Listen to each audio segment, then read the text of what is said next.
FantasyAlarm.com on Bettor Sports Network. Jacob through the middle, hands raised, touchdown Raiders! Burrow throws toward the left side, back shoulder throw, Chase makes the catch, cuts into the middle of the field, and the chase of Chase is unsuccessful. A 41-yard touchdown. Keeper, Fields, cuts inside, left to the end zone, touchdown, touchdown Bears! Getting you ready for NFL action with information, advice, and entertainment. The Gameday Playbook presented by FantasyAlarm.com on Bettor Sports Network. What is going on, everybody? Welcome into the Gameday Playbook presented by Fantasy Alarm. It is week 12 of the NFL season. Coop, it's been an interesting week to get here so far. We had Thanksgiving kicking off the week, the 3-game slate there. And right there, you're listening to our, the Chiefs Radio Network, the Raiders Radio Network, a lot of highlights coming into the week, man. But how you been? Feeling good, man. And that's what I love about this weekend is that they don't schedule any bye weeks. So, think about week 9. We had 6 teams on bye. 6 teams have already played, but we still get essentially a full slate as if there was a normal bye week. So basically 2 football weekends, man. Does it get much better? Exactly. No teams on bye. Everybody's playing, but we had the nice 3-game turkey day getting it kicked off there. And NFL Sunday today is going to be pretty interesting. Weather is going to be the name of the day. Here across the NFL here. There's 6 games being impacted by what's going on in terms of the weather around the league. Most notably, Chicago, New York, supposed to be just torrential downpours expected in that Jets game there. Of course, Zach Wilson has been benched in that game. They're going with Mike White at quarterback. Justin Fields not expected to play today. So that is a big story there for Chicago as well. Trevor Siemian expected to be the starter as he's dealing with that dislocated shoulder there. So 2 starting quarterbacks out for this matchup here. Of course, we'll get all the official inactives all day long here with the Bettor Sports Network. Right after us, we have the Front Yard Fantasy Show from 11 to 1. They'll have the official inactives. Excuse me. And we want you guys to be on the show with us here today. Again, go to your iTunes and Google Play Store. Download the app. It's completely free. Getting the games already in here with us in our Bettor Sports Network chat. Go up, get in here, week 12. Let's go. Exactly. You get all your questions put right into the Bettor Sports Network chat. It's free to download, free to join. Just join, click show, and get your questions in there. Of course, we're also with you guys over on YouTube there as well. You get your questions put in there. We'll answer those questions as we get to the games here, Coop, because I said it's a big week for a lot of people. Week 12, playoffs start week 14, week 15, depending on your league setup there. So this is a big week for a lot of people. Yeah. Doesn't get much bigger. And, we're going to answer all the questions. We do get a good number of questions. We answer all the questions, all the YouTube ones. But if you want to skip the line, do us a favor, download the app, get involved with Bettor Network, and ask your question in the chat. We'll answer those ones right away, just as a favor to the people that are helping us. But, we're going to get to all the YouTube ones anyway. So if you want to hang out, wait for your question, that's fine. But if you want to help us, we'll help you. Jump in the chat and call in if you want. We have people call in all the time. Just those are ways to skip the line. If you got things to do this morning, you want to get a question answered, that's how you do it. Yep, exactly. So just some other notable weather games here. Baltimore, Jacksonville, supposed to be a shower ahead of the game. Could be raining during it, but more so it's the wind. Sustained 15-mile-an-hour winds between Baltimore and Jacksonville. Tampa Bay, Cleveland, also potential rain during this game, but sustained 10 to 15-mile-an-hour winds with gusts over 25 miles an hour. Cincinnati, Tennessee, more games with some potential rain. Sustained 15-mile-an-hour winds around kickoff. Denver, Carolina is going to have 10 to 15-mile-an-hour winds. Atlanta, Washington is a game where it's supposed to rain at the beginning of the game there. And then we could find out if it's going to be windy or not kind of as the weather system continues to move through Atlanta, Washington. And then I think, fortunately for DFS players this week, the Raiders versus Seattle. That's supposed to be one of the highest game totals of the day. It's supposed to be rainy and windy. Now it's looking like there's just a chance for scattered showers during the game, and the wind actually isn't going to be that bad. So for a game that people wanted to stack and then maybe moved off, well, you can kind of move back onto that game here because the weather system isn't going to be as important. Right. Yeah. I mean, we have data on this stuff. The most important thing is the wind. When the wind is 15 to 20, especially when it gets up near 20 miles per hour, that truly has a huge effect on the ball. We saw it with the Patriots-Jets game where the wind really ticked up. Nick Folk could not hit a chip shot field goal to save his life in that wind. And the score was basically 3-3 until the punt got run back. That's what happens when it's crazy wind. After that, though, torrential rain, like we saw early on this season, the first game of the year, the Bears against the 49ers, especially when it's, dirt fields, that can get dicey too, Yeah. But some of these games where it's, the wind's only going to be 8 miles an hour, I'm not too concerned about it. The one where the rain itself is going to be a big problem is that first one you mentioned, John, I think, especially with the quarterbacks that are playing in that game. Right. Mike White against Trevor Siemian. If you can get pass catchers out of that game, I would do it. Yeah, exactly. And if you're playing DFS, that might make David Montgomery all that more attractive today.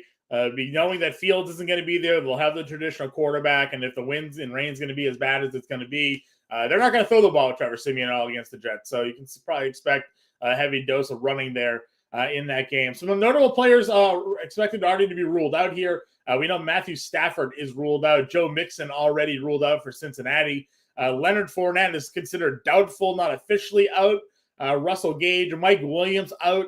Rondale Moore is out. Jerry Jeudy, KJ Hamler are both out. Romeo Doubs, Kadarius Toney, and Isaiah Likely are all out already. Again, there's more players that are questionable. We'll get some of that information again throughout the morning. And then, of course, the official inactives come out around 11:30. You can get that right here with the Front Yard Fantasy crew. That show kicks off 11 to 1.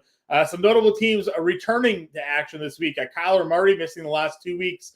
He's expected to be back with the hamstring injury that he had. Also getting Hollywood Brown back. He was activated off the IR last week. Didn't make his debut in Mexico City against the 49ers.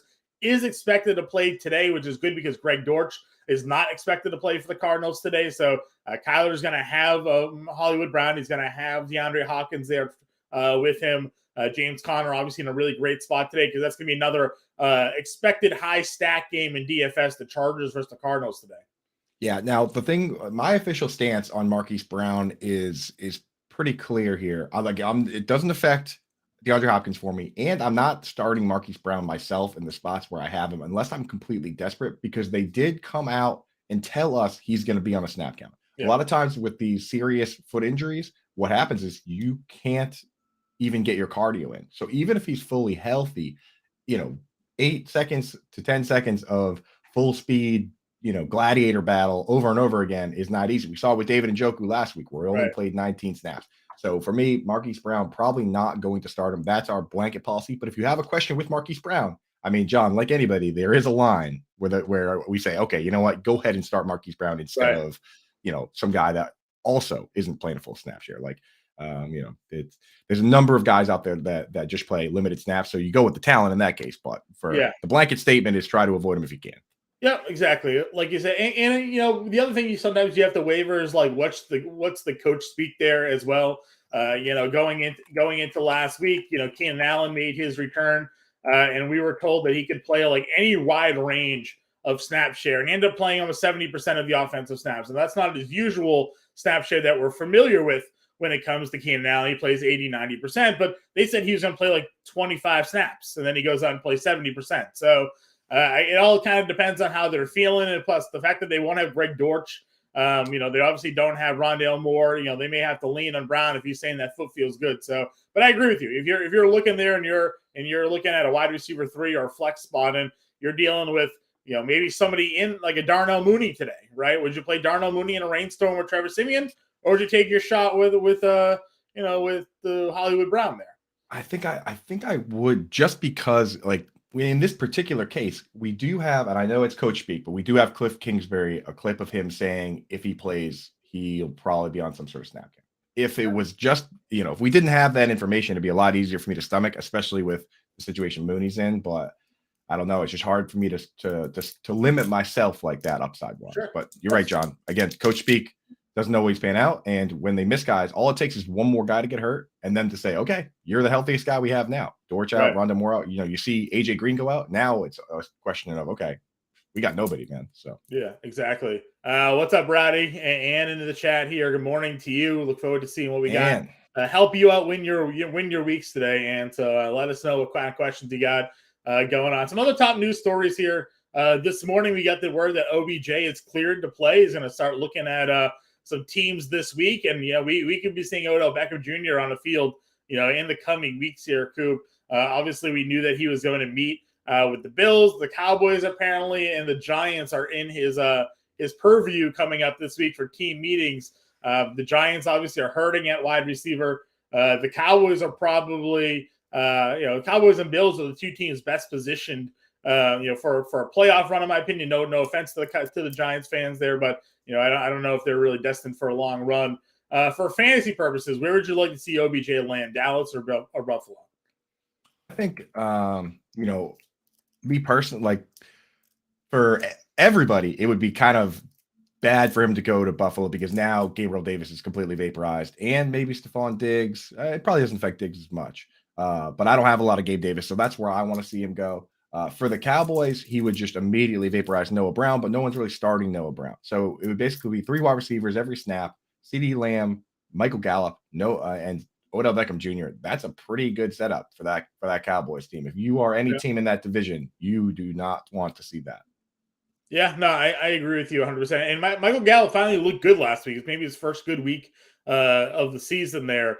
So adding in an OBJ, you wonder exactly where he cuts into. OBJ was actually a really good end zone guy last year once he joined the Rams, finding the red zone a lot. Speaking of the Rams, Stafford dealing with that concussion. Bryce Perkins is making his NFL starting debut today. There's been different stories around the league coming out that he might be done. Do you think the Rams maybe just sold their soul for a year, getting Stafford for a Super Bowl, and that's it for him? This he's such a tough player. Like, one of my favorite clips all time, him against the Lions, where he basically separated his shoulder, went out there, said, "I can throw one more time." Right? That's an all-timer, right, John? Yeah. So it's hard for me to believe that he would go out in this fashion.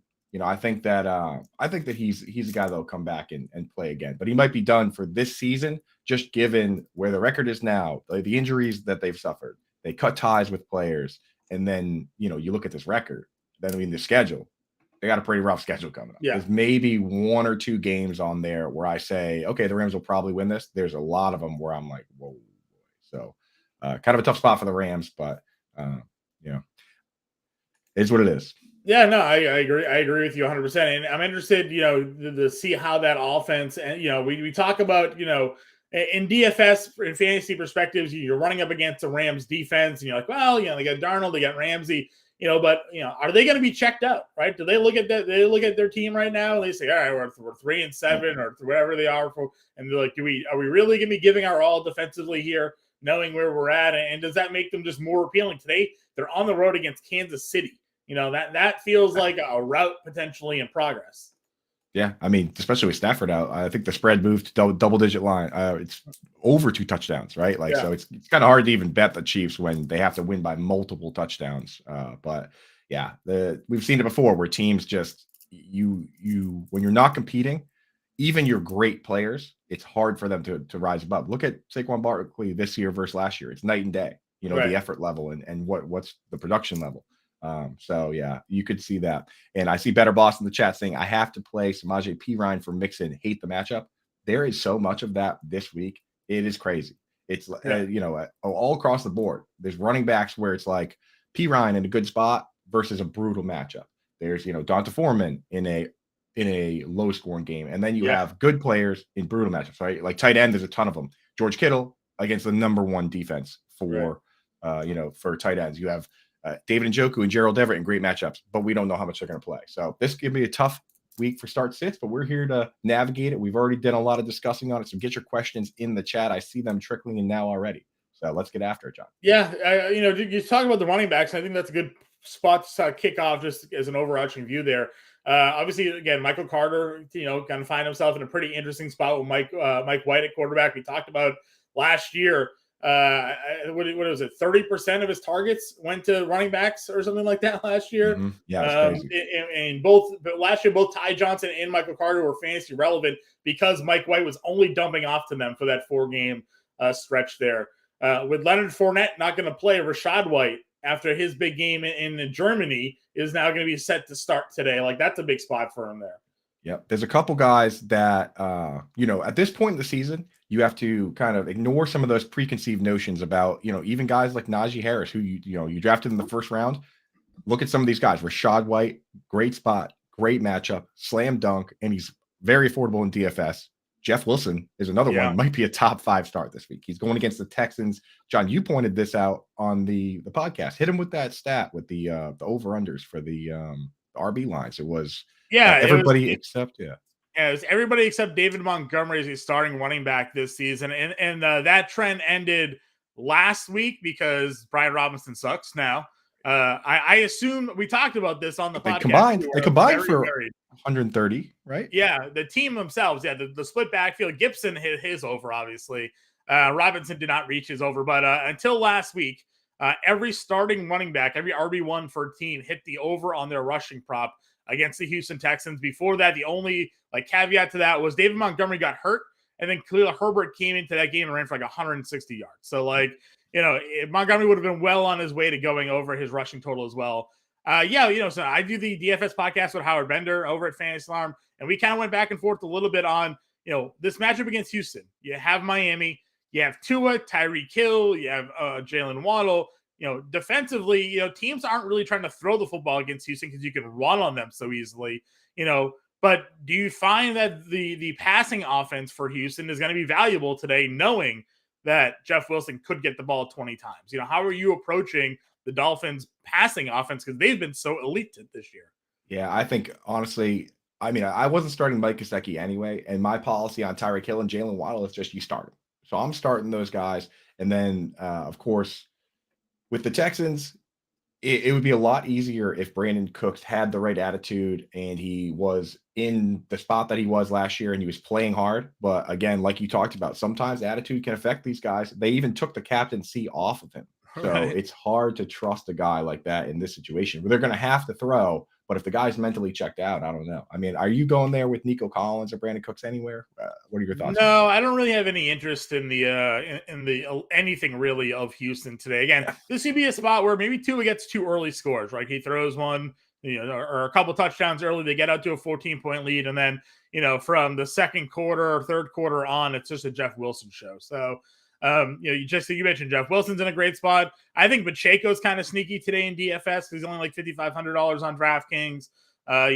White, Latavius Murray is really the only show in Denver now. He's averaging less than 4 yards a carry, but no Melvin Gordon. They brought up Marlon Mack to be like their backup running back there. I don't really think there's much fantasy appeal there. So definitely a lot of running backs in the 5K range today. They'll be super popular in DFS. And like you said, Coop, there's a lot of other great matchups to get to today. So we got more people in the chat. Roto Buzz Guy, what's up, Howard? Wanting to know when the Kendall Hinton fan club show starts today. I don't know if you caught our podcast at all, Coop, but I was Howard and I got into a little bit of a heated discussion about the one Kendall Hinton here. I happen to recommend him as a value wide receiver for this week. KJ Hamler and Jerry Jeudy are already ruled out. The last 2 weeks, Kendall Hinton's played 88 and 94% of the offensive snaps. They pretty much went 2 tight ends, 2 wide receivers, it seemed like, in Denver there after Jeudy and Hamler went out of the lineup. And just from a value play on DraftKings, he's $3,700. He had a touchdown last week. They reviewed it. They said his foot stepped out of bounds before he reached the goal line. He had 11 fantasy points and 8 fantasy points the last 2 weeks. So I kind of went back and forth with him, and it was listen, I think Hinton's a good value play. He's insistent he wants absolutely nothing to do with any part of the Denver Broncos offense, which is fair. But when a guy's playing 90% of the snaps at $3,700 on DraftKings, I want to put him in my lineup. He's going to allow me to get up and pay up for some of these expensive guys. So we kind of went back and forth there on what is good value versus bad value. I know sometimes we do good chalk, bad chalk on this show.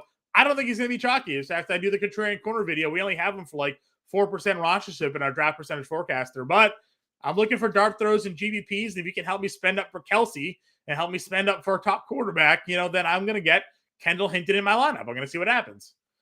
At that price point, that's the thing. At that price point, you don't get guys that are out there in 2 wide receiver sets. That's the bottom line. You're paying for slot guys. You're paying for, part-time players. So if you can get a full-time guy in there, it's worth doing. Though I see Howard's side, and that's what makes this job so difficult, is that you look at this matchup, the spread's been going back and forth between 36, or the over-under has been going back and forth between 36 points, 36 and a half points. That's the same over-under that we got in the Broncos game where Kendall Hinton was the quarterback playing against Taysom Hill. That's how bad Vegas thinks this game is going to be. One of the lowest over-unders of the year. So when you sit there and you look at Donta Foreman and you look at Latavius Murray and say, hey, it's a fine matchup. There's no other show in town. Just remember, the score for this game might be like 10-13. So might not be room for points for anybody. So just be very careful. I don't need him to score a touchdown per se. That would just be icing on top of the cake. But if at 3.7 he can get me another 3 for 40, like I'll live with it. Like I'll be okay. I'll be okay with that. That's the price point where you need 5 targets, right? Yeah, exactly. You just need him to catch the football, get some yards, and if he scores, fantastic there. Again, the game wants to know Elijah Mitchell for DFS today. Obviously, CMC is the show there. Mitchell took a big backseat last week. The week prior, he led the team in carries. He had 18. Last week, it was all the Christian McCaffrey show against the Cardinals. Do you think that Elijah Mitchell is worthy of a DFS dart throw today? No, I don't love it because the situation basically calls for CMC to get all the pass work and then half of the run work. And Elijah Mitchell at best is going to get half that run work. This is a pretty good Saints defense. So the over-under is only set at 43. It's just not a spot where I'm super excited to play him. To really, especially in the big tournaments, if you're going to win big money, you need to hit on the guys that are finishing as the top RBs. And when you look at some of the cheap options out there, I think there's too much good chalk this week, John. Like when you look at Jeff Wilson, you look at Rachaad White, you almost have to get him in there. It's too good of a value. It's too good chalk. So for me, I like taking the stabs at the wide receiver spot this week. Yeah, I mean, that's where I'm at, right? This isn't a week where you need to find a value running back. You want to be different in DFS, spend up. Go play Austin Eckler or something like that today. Go play Nick Chubb in a game where it's supposed to rain and you don't generally like to run against the Tampa Bay Buccaneers defense. Like, go spend up on those guys because the entire world is playing all the running backs under $6,000 today on DraftKings. And so that's a spot where you can be different. Anne in our chat here, she wants to know for sit 2 in a PPR here. David Montgomery, Najee Harris, Antonio Gibson, Latavius Murray, Brandon Ayuk, Christian Kirk. So we got 6 players here. We need to sit 2 of that group. Wow. And it's PPR, which is Gibson's best format. Right. I'm not going to sit Monty in this matchup. I think he's got some guaranteed touches. I think you're sitting Latavius. I think you got to sit Latavius Murray. Yeah, sit so Latavius. I think Latavius is 1. The Saints are top 10 just in general pass defense. I think they're 8th in terms of like letting up yards per game, letting up under 200 yards per game. So I might consider sitting Ayuk there. I don't know.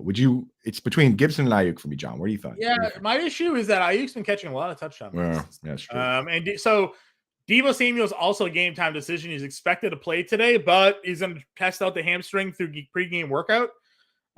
There's still no Marshawn Lattimore for the Saints either. So, it's that one's tough. What's the Jacksonville matchup here again? They have Baltimore secondary.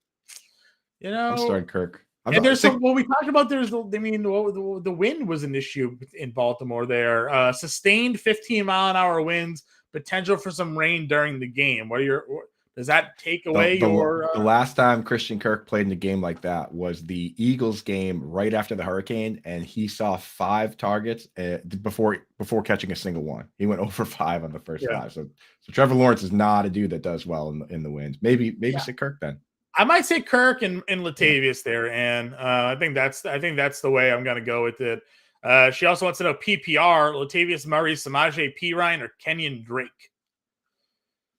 With Gus Edwards coming back, what's your thoughts on Drake here today? I mean, geez, because Drake's looked so good, but that team has no hesitation of just throwing him right on the bench.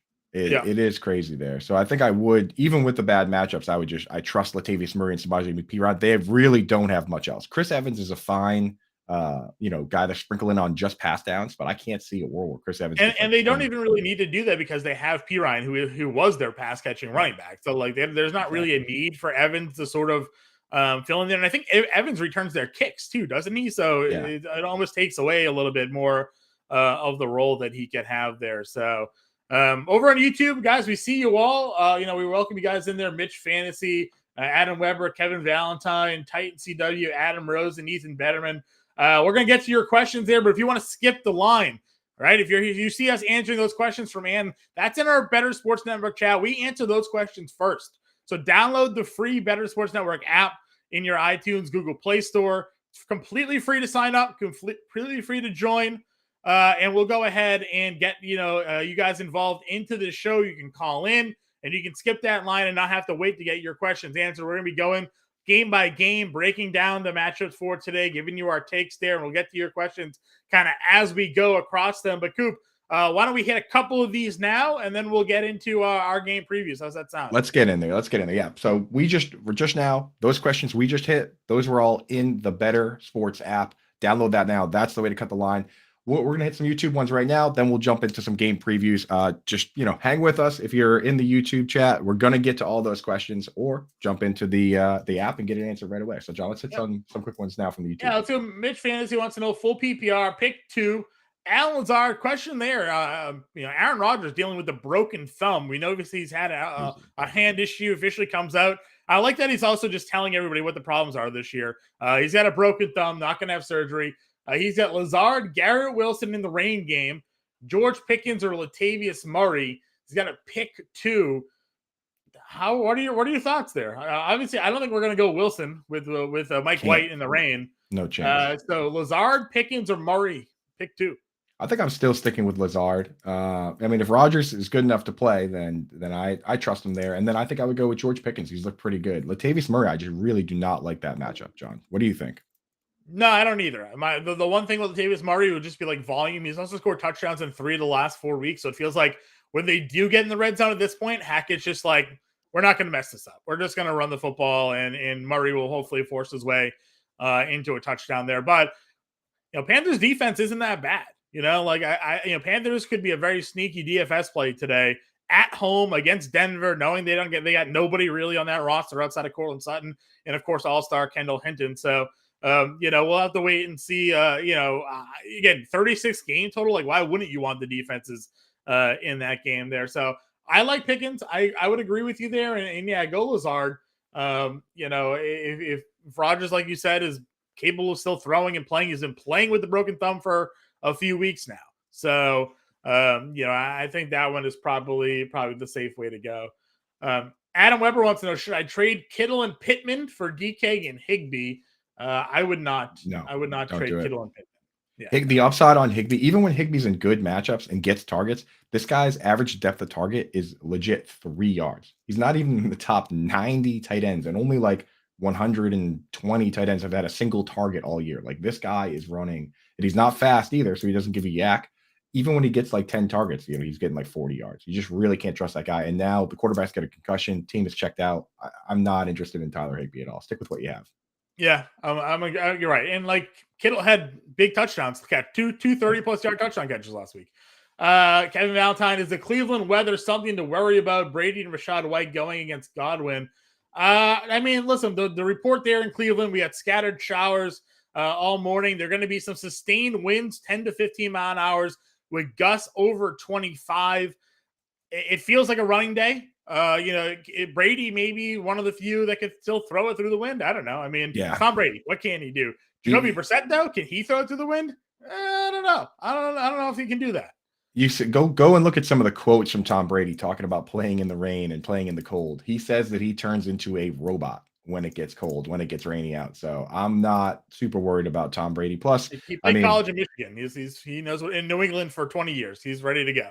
So. Yeah. Plus, you're protected against Godwin anyway. So it's like the worst case situation is you play a worse quarterback over Brady, and then Brady throws a bunch of touchdowns to Godwin, and you get crushed. So I would just stick with what you got.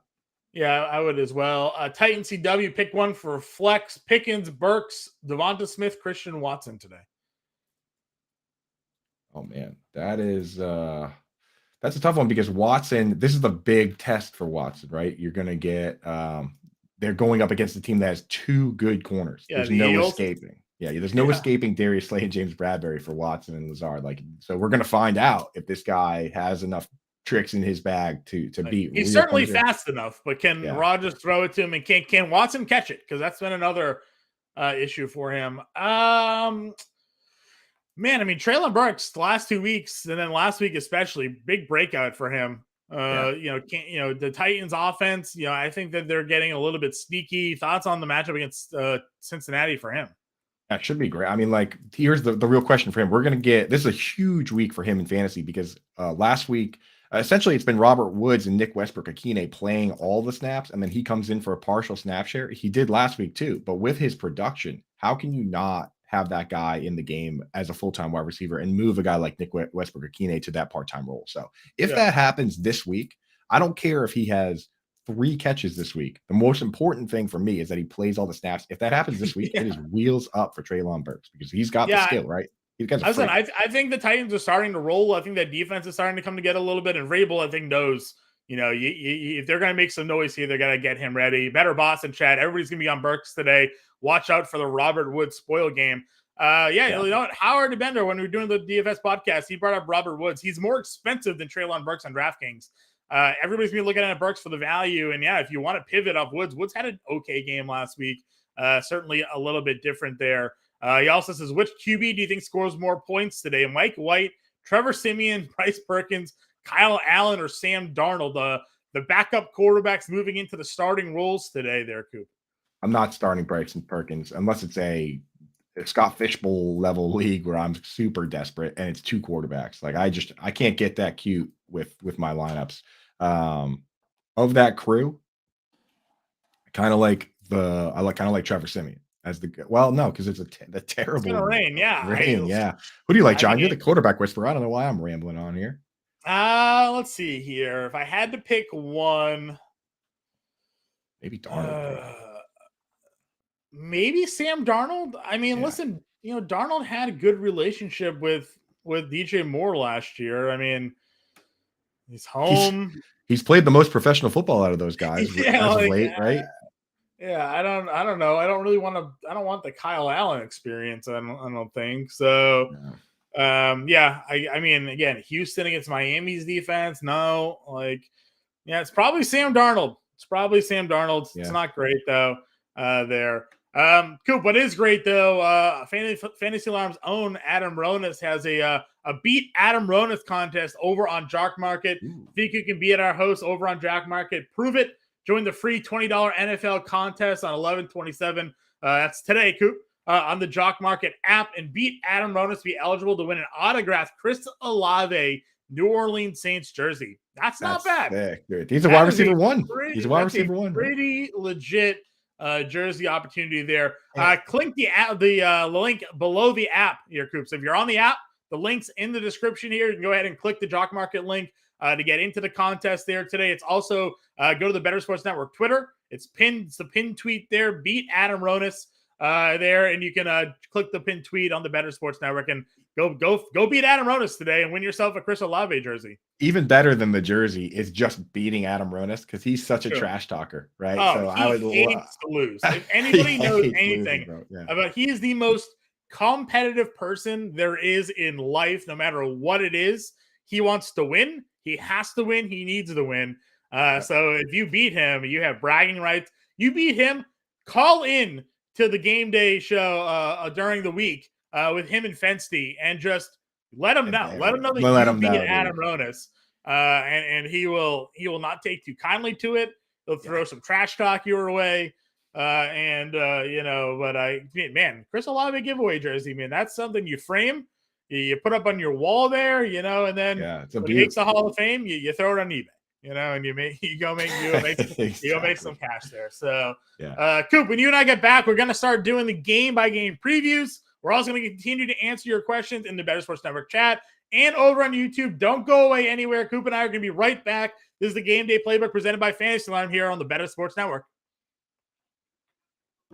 Join Corey Nando and friends presented by Mayo Media weekdays at 3 Eastern on Bettor Sports Network. Darren Ravel's here. I love tickets, man.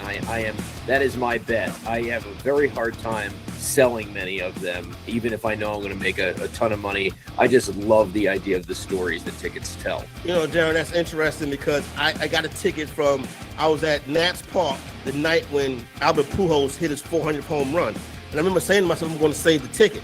But I don't know where. I can't find it. And then when you mention that's exactly the problem. Yeah. Not only did the people who say they're, because you didn't have a bulletin Like, it's unlike cards, right? There's no place to put it naturally. Is it in your wallet? Is it in your shoebox? Is it on a bulletin board? Like, that's been the problem. Like, I have tickets that I got that, like, you could literally tell. I have one right here, the Jimmy Connors Aaron Crickstein match, right? The 5-setter. And you can literally tell that this was put on a bulletin board.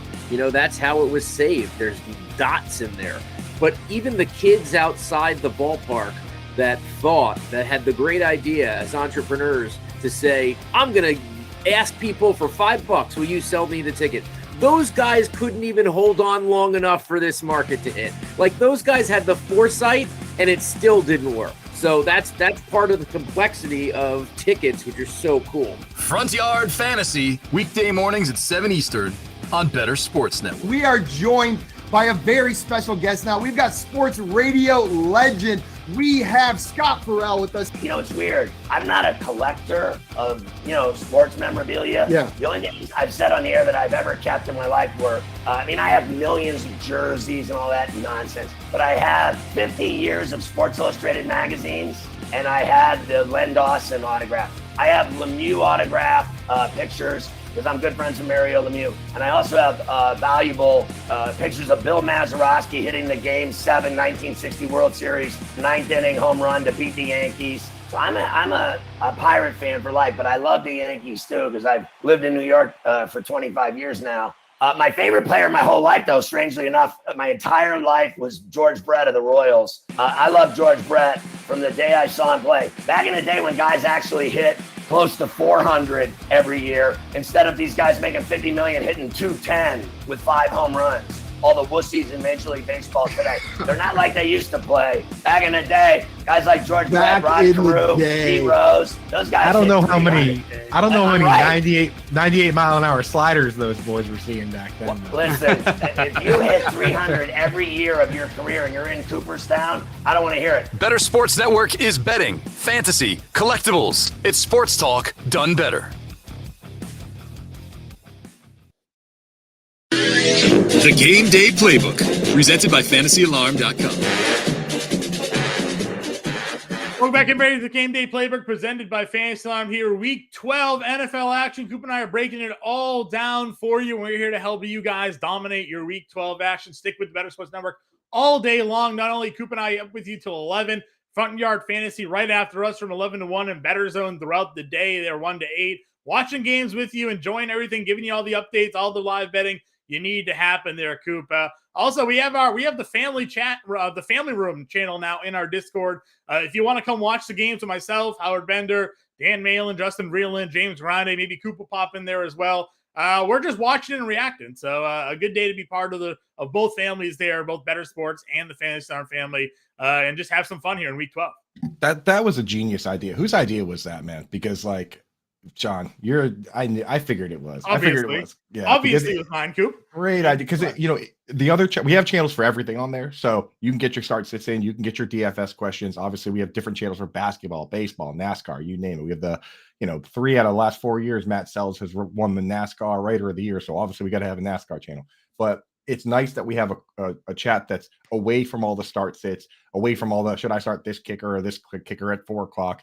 It's just talking about football with the boys and girls. So it's awesome. Ann will be in there. Get in the family room there as well today. You have the Bettor Sports Network on your one app, have your Discord family room chat on the other, and just enjoy the day of football here, Week 12, with both of us here today.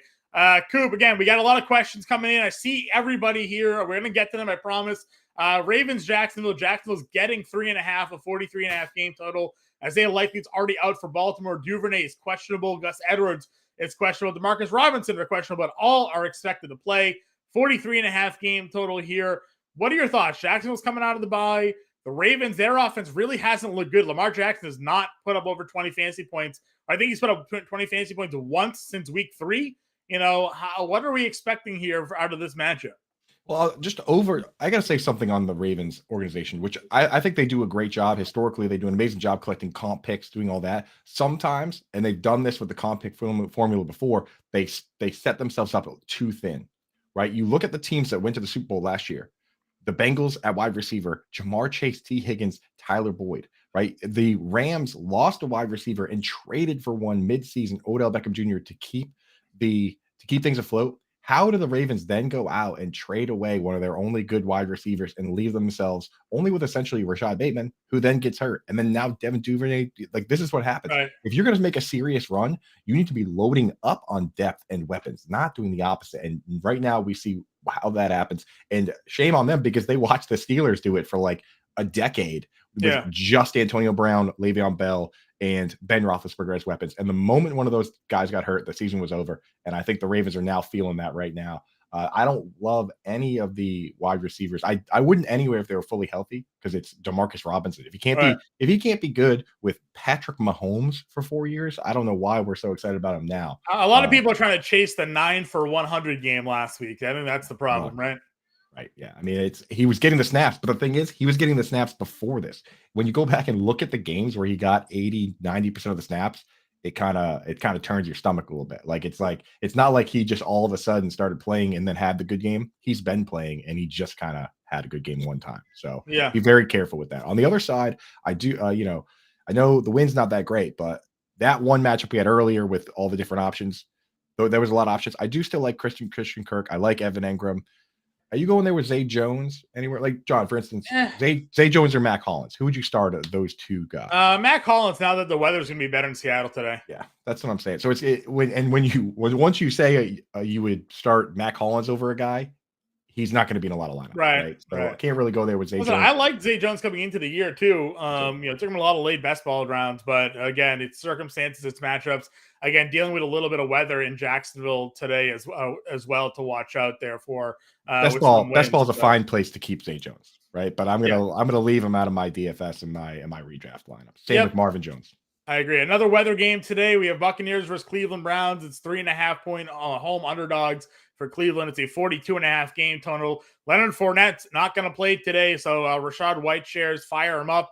Going to be a very popular DFS play today. Thoughts on this? Also, the final week for Jacoby Brissett. Deshaun Watson's cleared to return, so that's another sort of underlying storyline to this game here for Cleveland. Thoughts on the matchup here? Do you like anybody in the Buccaneers passing side of this game? Apparently, I just saw a tweet. Mike Evans is like 26 yards away from a big milestone there in terms of yardage. And we know Mike Evans is a big milestone guy. Yeah. I don't think he'll have any trouble with that. It's not like the Browns have too many shutdown options there. So I'm good. 28 yards away from 10,000 yards receiving. Yeah, I'm starting Evans. I'm starting Godwin. What I'm not doing is starting any of these tight ends. I don't even have either of the tight ends ranked in my top 30 tight ends. And that's because I like Cade Otton best, but he actually ran fewer routes than Cameron Brate. So they dropped back 33 times last week. Cade Otton only runs 10 routes. Right? And he gets a few targets on those, but I mean, 10 routes, only 30% of the routes. I can't trust it. And then you have Cameron Brate running 16 of 33. That's not even half in itself. So neither one can be trusted. The moment one of them gets injured, I'm interested in the other one. But for the time being, the reality is that most leagues are 10 to 12 team leagues where you start one tight end. And there's 32 NFL teams. So not every team is going to have a fantasy relevant tight end all the time. This is a team where I'm just staying away.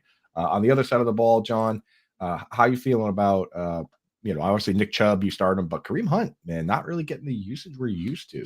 Yeah, the one thing and this isn't a great matchup for him either. The one thing I had been liking with Kareem Hunt for a lot of the season is that his rushing prop totals have always been pretty low. It's like 38, 40 yards. And early in the year, he was getting consistently like 10, 11, 12 carries. So he wasn't taking him too much to hit the over on that. And now you look at the recent game logs and he's getting single-digit carry numbers. You're even seeing Nick Chubb now get receptions here. And you're like, wow, are they just now realizing, all right, the more times Nick Chubb is on the field is probably the better for our football team here.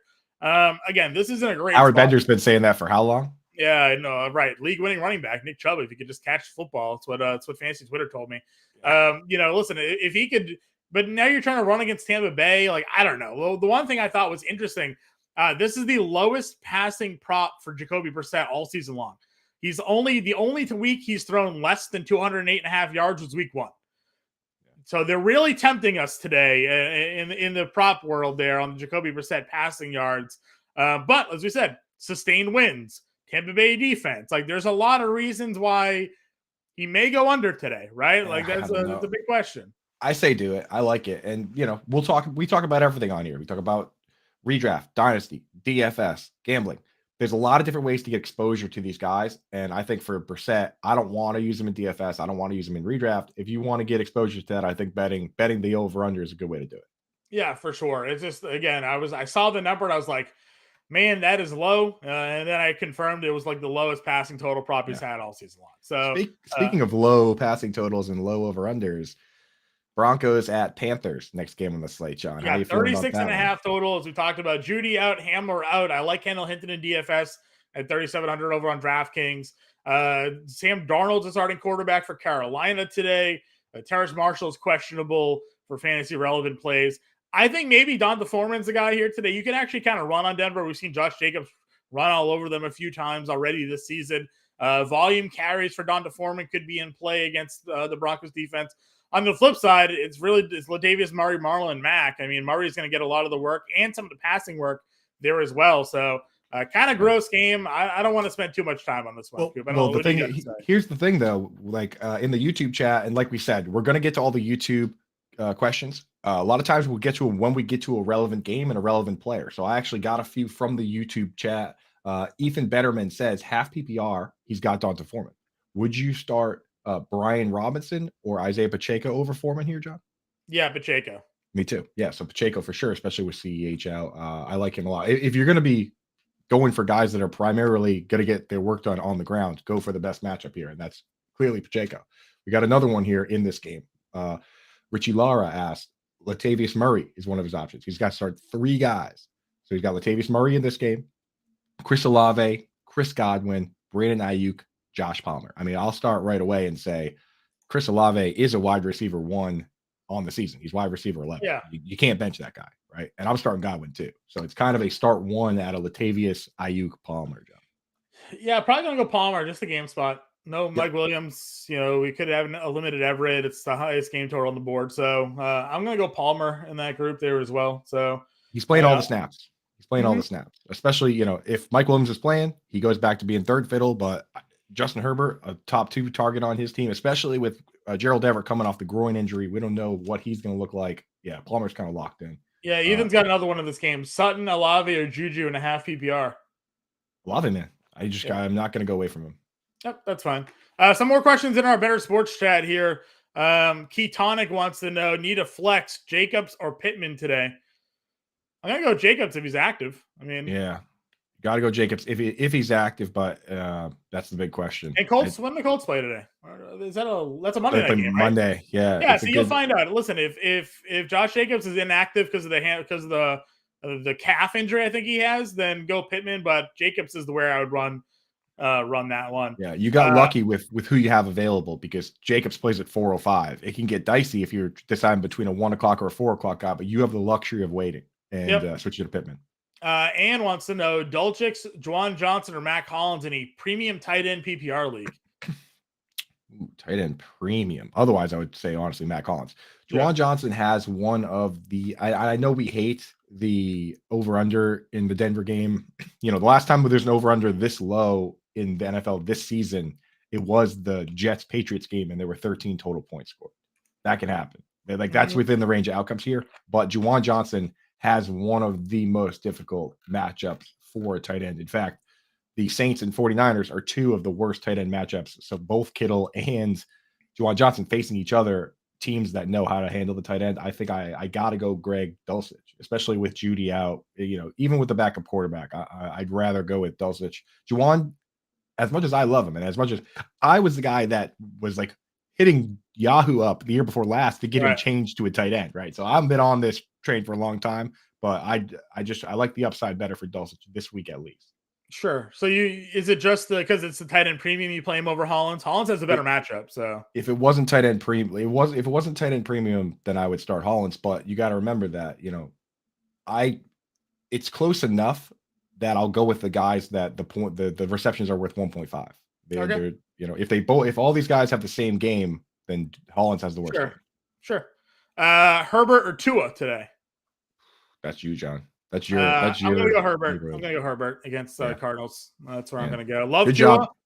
Just feels like a spot where if he doesn't throw for all the touchdowns today, then I feel like you're going to fall short of what Herbert's going to put up. And Jeff Wilson is going to be in a spot to just run all over Houston. So we've seen teams just run Houston into the ground, and that's one of those situations where you have a tough start sit, but at least you're depriving the rest of the league of one of those quarterbacks, because quarterbacks are not that easy. It's hoarding quarterbacks is a good thing. It's for sure. Donta Foreman, Treylon Burks, and Tyler Higbee in a tight end premium league today. Yeah, I think that's where I draw the line on the tight end premium, because Higbee is just Bryce Perkins, especially with a backup quarterback. Yeah, like think about that. Hey, Perkins is a pretty mobile quarterback, and the last thing mobile quarterbacks want to do is get the ball out of their hands in the short yard area to somebody slower than them. If the play breaks down, Perkins isn't going to be flipping it over to Higbee. He's going to be telling Higbee to go block somebody. So I'm not super excited about Tyler Higbee with this matchup and this quarterback. Of Donta and Burks, what do you think, John? Go upside with Burks? Yeah, I got to go upside with Burks. Again, I think we could find ourselves here in a game flow where this becomes a shootout. I know it's only a 42.5 point spread, so it's not looking that way. But if Cincinnati goes up and starts putting up points, I talked a lot about how good Tennessee's defense has been of late. They've only allowed more than 17 points like once in the last 5 weeks. They went into Kansas City and basically held them down until eventually Patrick Mahomes just war of attrition there, right? Eventually Patrick Mahomes is going to get you, and he got him in overtime. But Tennessee's defense has been looking good. But, if that's just sort of the fact that they've also faced a lot of easy teams as well, and the Bengals go out there up 2 scores, they're going to have to throw against Cincinnati. And Treylon Burks could be a guy today. Yeah, have to. I see Big Bun in the chat. Ed Bunnell, what's up, Bud? He says, who is Lamar Jackson throwing to other than Mark Andrews? Nobody. Isaiah Likely could be a sneaky DFS play. He's already out. He's out too? So they're all out. Likely's out, and then Duvernay and Robinson are questionable. I think Robinson's going to play.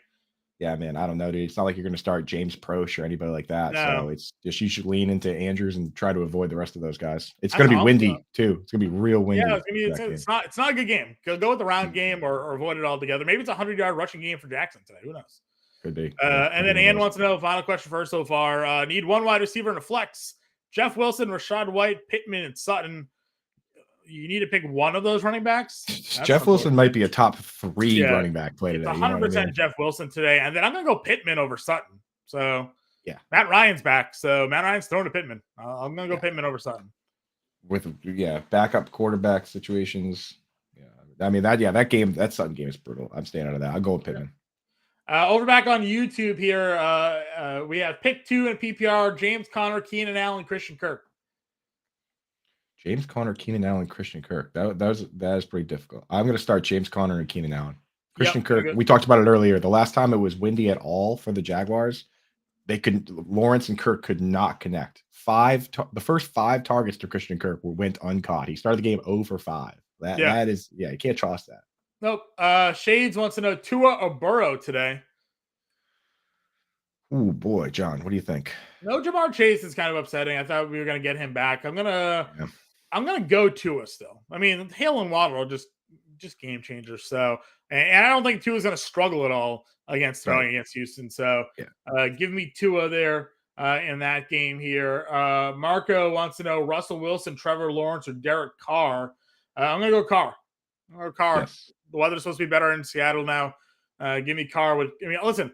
Derek Carr only has to throw to Devontae Adams. It's all he has, but no teams are covering Devontae Adams. So literally uncovered. If Devontae Adams is literally uncovered in overtime, if he catches a touchdown, you lose, and there was nobody even on the screen. I don't know teams. I don't know how you don't just triple cover that guy. I agree. Kyrie wants to know: pick 1: Pickens, Campbell, Palmer, or Hollywood. Palmer. Can't start Hollywood. Yeah. Yep. Palmer for me. Palmer's been good. He's been good. Dude, whenever somebody's been out, he's been great. Mayan wants to know Latavius Murray or Pacheco. I'm going Pacheco. Pacheco. Yep. Furio wants to know Herbert or Tua. Again, a lot of questions with Herbert Tua. We just answered that one. I'm going Herbert. Yeah, Herbert. Tua, I mean, just because you want, at the end of the day, you want your quarterback to be in a close game where they have to throw. That's how you get the big monster games. I just don't see the Texans hanging on in this game. I think they're at least double-digit dogs, if not double touchdown dogs. Yeah, 100%. Tom Scapansi wants to know, I have Deebo on the flex. He's banged up. Debo, Pacheco, or Hollywood Brown today. What's that? I'd What rather time start is a that? banged up Debo over a banged up Hollywood. Yeah, Or it would be over Hollywood Debo with over no Hollywood. I'm seeing what time those games start today. Can he pivot to probably 4. Pacheco? 4 o'clock, Kansas City, 4 o'clock, or yeah. Okay, No. so perfect. Put Debo in. If Debo's out, swap in Pacheco. They both start at 4:25 today. 425. Yeah. So Yep. Like it. that's where I'm going to go. Play Debo if he's in. Play Pacheco if he's out. That's the way I'm going to go ahead and approach that Yeah, one there agree. today. Let's see here. Wyatt wants to know Lazard or Campbell today. Lazard or Paris Campbell? Yeah, I might go Paris Campbell. He's been looking I pretty like good, Paris Matt Campbell. Ryan. It's full PPR. Yeah. Definitely full PPR. Yeah, he's great in full PPR. Paris Campbell. Yep. Lazard is not only does Aaron Rodgers just tell us he has a broken thumb, but Lazard, you can't like we talked about. They only have 2 wide receivers that they use every snap, and you can't escape a team that has probably the best cornerback tandem in the league. He's going to get Darius Slay or James Bradbury. It's all bad news either way. So yep, I agree with you. Let's go back to some of these game previews here, Coop. A couple more before we go back to break, and then we're done for the day. Yeah. No, let's do this break and then no more breaks. I don't want to do any more breaks. Yeah, no more straight breaks. hour through. Yeah. And then I just want to say we're going to get to these YouTube questions. So if you ask your question in the chat, it's not that we're done. We got to hit some game previews. We got people in here that might, that do gambling. They do, they do DFS. They do the survivor pools. We got to hit the games too. If you want to cut the line, there is a secret code. Download the Bettor Sports app and ask your question in the app. We'll answer that right away. Because you're supporting us, we'll support you. We're going to get to those YouTube questions. It's just we're going to hit them in a little bit. So stick with us. We're going to hit some game previews now. So let's get after it. Again, we have Texans versus Dolphins. We talked about this a little bit. Dolphins are giving 14. It's a 46.5 game total. It's Jeff Wilson to the moon today. Mostert's doubtful to play, so you're going to see a lot of Jeff Wilson. He was their lead running back last week. Saw over 60% of the offensive snaps. You and I talked about this a little bit. Raheem Mostert being the kick returner for Miami. There's not really great prospects for him as a running back on the Dolphins. He's kind of now transitioned seemingly into a change of pace. And we can't even say a pass catching back because Wilson's been catching the football a little bit there as well. I think there's room for both to be successful, but it's pretty tough if one's getting 65% of the snaps, the other one's getting 35% of the snaps. Yeah, and it makes a lot of sense. I mean, and that's why you don't want your guy, unless you play in like Draft with Giants or some league that has big rewards for kick returns, you don't want your guy returning kicks and punts especially because you miss the first snap of every drive. They're not going unless, I guess maybe a fair catch. I mean, even then it's going to be, it kind of guarantees Jeff Wilson to start every drive, right? So you come out with Jeff Wilson and say it's a pass play on first down, then he gets the carry on second down. You might get Mostert on third down, but I mean, at that point, you're already missing a huge chunk of the snaps. You don't want your guy returning kicks. Yep. Yeah. Basically, most of it's getting a one series every 3 at this point, right? That's tough if he doesn't find the end zone. Thoughts on Dameon Pierce? Last week he had more carries than yards, which is never what you're looking for as a running back in fantasy. Going up against a Miami defense here. Yeah, I mean it's rare that we get this, but I think there have been instances where a team is just they know they're not winning anything, but they're still willing to just give it to their best player. We saw the Jaguars do it a couple of years ago with James Robinson, where they won 3 games, but they just didn't care. They just kept giving it to James Robinson. That's kind of what the Texans are doing here. They're like, all right, we're not going to win. Let's just give it to Dameon Pierce. And he's getting double-digit carries every week. So he's still a guy that you start. I mean, because you know what the upside is, and you know they're not going to go away from the run because they don't care, right? So he's still interesting, but nobody else on this team is interesting. The tight ends is a mess. Jordan Akins, if you want to do a crazy dart throw, but even he doesn't play all the snaps. Who's Kyle Allen's best friend? Who does he eat lunch with? Who does he sit on the plane next to? Like that's the questions I need answered here. Obviously, Phil Dorsett or something. Yeah, right. Like his figure, Chris Moore, right? Like who's Kyle Allen, in sync with there? Because that's the guy he's going to look to throw to, right? We see this all the time. Backup quarterbacks come in and they have this like weird repertoire with Noah Brown and who's the backup quarterback there in Dallas? Yes, it was right. He loved Noah Brown because they practiced together, right? Yeah, that's what I'm saying. It's like Kyle Allen's been throwing to somebody all season long, right? And those two guys are just going to jump in and get it. It's like Darnell Mooney last year. Why did Justin Fields and him connect? Because Mooney would stay after practice with him and just work with him forever. And all of a sudden, Mooney becomes the wide receiver 1. So Kyle Allen's going to blow somebody's mind today when he throws to like the number 6 receiver on Houston because they're in sync together. They just they practice together. They Yeah, just watch practice Amari Rogers come out of nowhere. Right? Yeah, Just like, exactly. nah. Bengals Titans here. Titans are getting 2.5 at home, 43.5 game total. No Mixon, no Jamar Chase for Cincinnati today. Samaje Perine stepping in and starting back. You got another week of Boyd, Higgins, and Hurst as the top 3 pass catchers here. Titan side, King Henry. It's his time of season here. Since these run defense has been pretty decent. Then a breakout game last week from Treylon Burks. I guess as a tight end whisperer, I have to ask you, the 2 touchdowns from Austin Hooper, something we can continue to look forward to, or just just a random week for him because he's getting more usage lately. Yeah, and I know you noticed that. I noticed it too. I know you had you touted Hooper a little bit. He scored for you, which was nice. I picked up Hooper in our home league coop that we're in together last week, and unfortunately, to the person I played, they were very upset that he got 2 touchdowns. Yeah, of course he did. It's like the problem for me is that he's just not playing enough snaps. I don't know. They like Jeff Swaim as a blocking tight end. I mean, when you have Derrick Henry, you like putting the best blocking tight end in there. Uh-huh. But Jeff Swaim played 47 snaps to 30 for Austin Hooper. But Jeff Swaim also he only ran 11 routes. Hooper ran 14, which is still not good when you throw 34 times. So I can't trust any of these guys. It's already hard enough to try and trust a Robert Woods or a Treylon Burks with Derrick Henry there. So I'm just not going to go there. And then on the other side, Hayden Hurst is probably he's so safe, but he's so boring, just because he's still, we've said it before the season. How many injuries does Hayden Hurst need to be a focal point of the offense? And apparently the answer is more than just Jamar Chase, because he's not a focal point. They still have Higgins. They still have Boyd. Even with Mixon down, Samaje Perine got a ton of targets. It's like, he's just never going to be a focal point of that offense. So start him if you have to, but I wouldn't try and win a GPP with that player. Yep, I agree with you. Maybe you wouldn't be buying any shares then of Hayden Hurst today over on Jock Market. Coop, we have a big Jock Market contest. Beat Adam Ronis. Of course, you and I love trying to beat Adam Ronis. I beat him in a host league a couple weeks ago.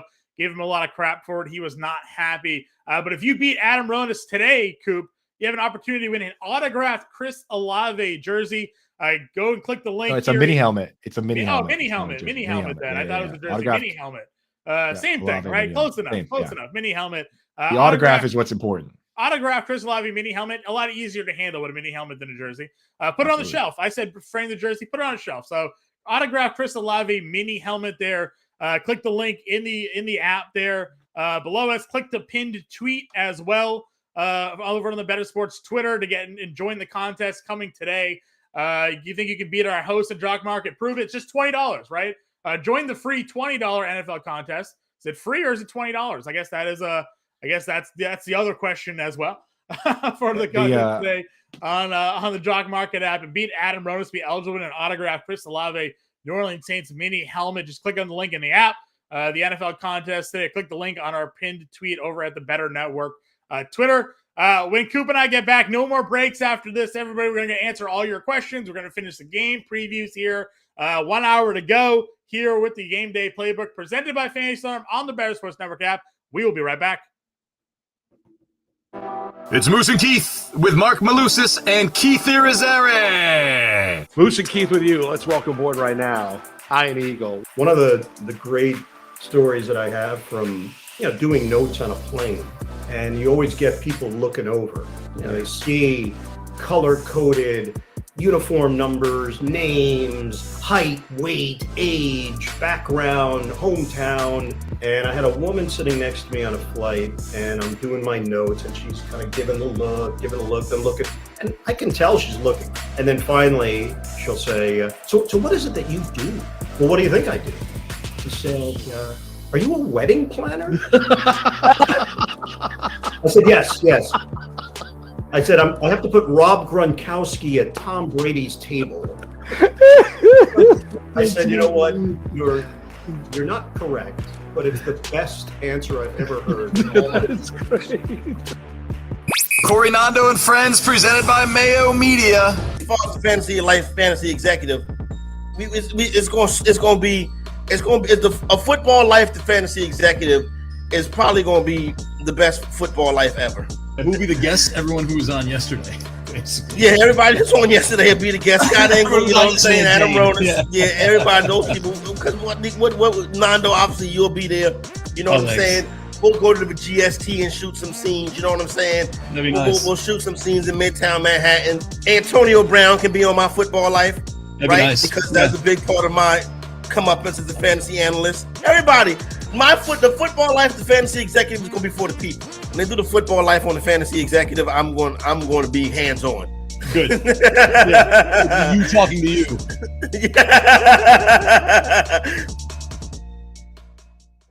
Lunch Money with Kyle and Ray, presented by FantasyGuru.com. Cheetos or Doritos? I truly love both. Cool Ranch Doritos. Wow. I grew up on Cheetos. I was a big Chester Cheetah guy. Oh, nice. But Ray, as I have aged into adulthood, I've moved away from the fun that is the Cheeto, and I've gone to the, more cosmopolitan Cool Ranch Dorito chip. So I'm probably a Cool Ranch guy. How about you? I would go Doritos. I don't like Cool Ranch. The traditional, original, regular, whatever it is really good. But my favorite's actually the sweet chili, the purple bag. Oh, delicious. It's fantastic. Yeah. The one that sucks, and I think we can all agree on this one, taco. Yeah. I know a lot of things, and I'm perfect at a lot of things. My Dorito trivia is a little shaky. Okay. A little shaky. But I think taco is the first flavor.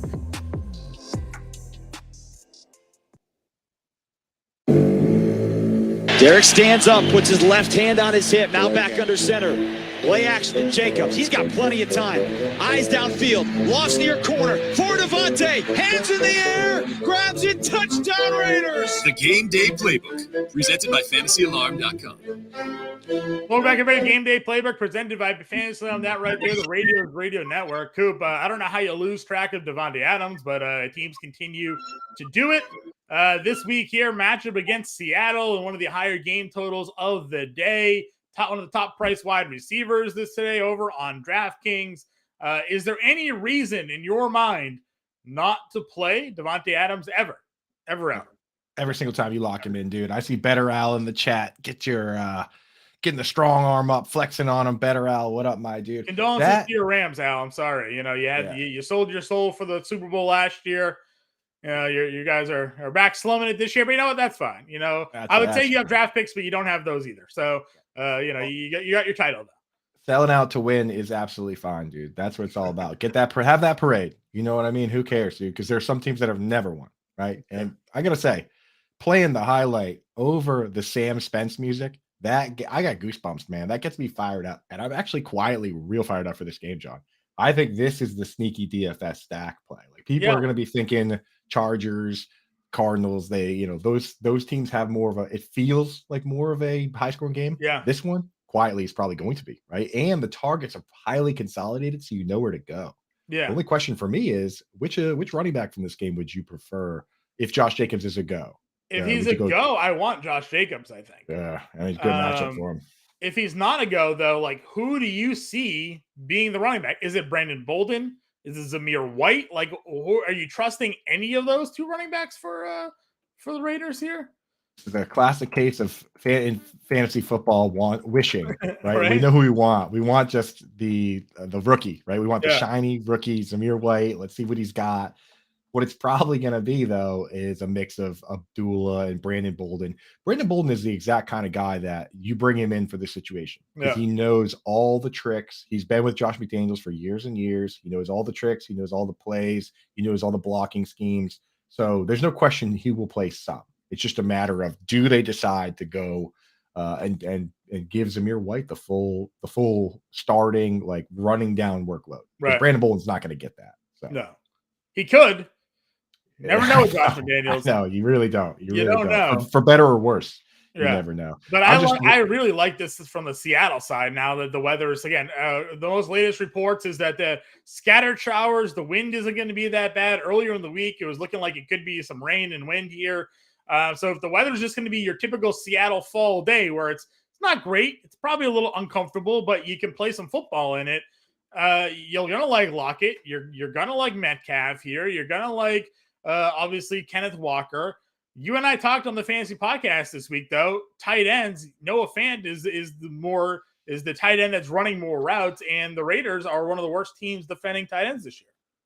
This is what I'm talking about, where where it's one of the worst slates for tight ends because the good matchup the guys with good matchups either aren't that good or they're banged up. Like Njoku's hurt, Gerald Everett's banged up, and then you got this one where the Seahawks are the stone worst in the league, but Darren Waller's not playing. It makes you really want to play Foster Moreau. I think Foster Moreau is the number one tight end trap of the week. Not only has this guy never had 67 yards in a game, but and here's what people are going to look at. They're going to look at the snaps and say, oh, wow, Foster Moreau played every single snap last week. Right. Now he's going to get the worst tight end team in the league. Guess what? Foster Moreau blocked on 16 pass plays last week. They called 40 pass plays 16 times. They said, no, you stay in and block. He blocked on almost 40% of the pass plays. That is a nightmare situation. So Moreau could have a good game. It is that kind of matchup, but there's a chance that he is just an offensive tackle, and that is a scary proposition. So be careful with Foster it's Moreau. Matt Collins and it's Devontae Adams for me today in that spot. And if it was just Fant or even just Disley, like even if Fant was out, then I would love that tight end. But because they both split the snaps, it's just I mean, obviously there are people who like don't have the option. Then you have to play Moreau, obviously. But if you're going between two players or two tight ends, like let us know. Get into the Bettor Sports Network chat here. We'll tell completely free to sign up, completely free to download iTunes and Google Play Store. Join the show. Get your questions there into the Bettor Sports Network chat. Juggernaut's in there. Good morning there. Let us know if you got any questions or not. Coop, let's go back to some of these YouTube questions. These are piling up. And we definitely want to hit all of these here before we can end the day. So I got to get your thoughts here. Brandon wants to know, need 2 wide receivers and a flex. Pittman, Pickens, Watson, or Hollywood Brown?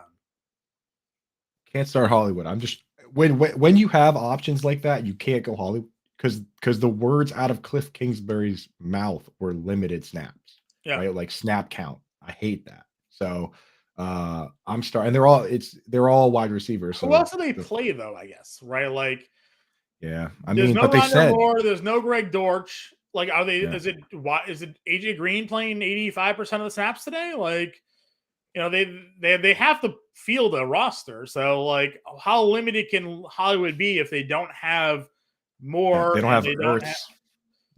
No, like McBride gonna play a whole bunch. I mean, they still, even with all the injuries, they have DeAndre Hopkins, they have AJ Green, they have Robbie Anderson.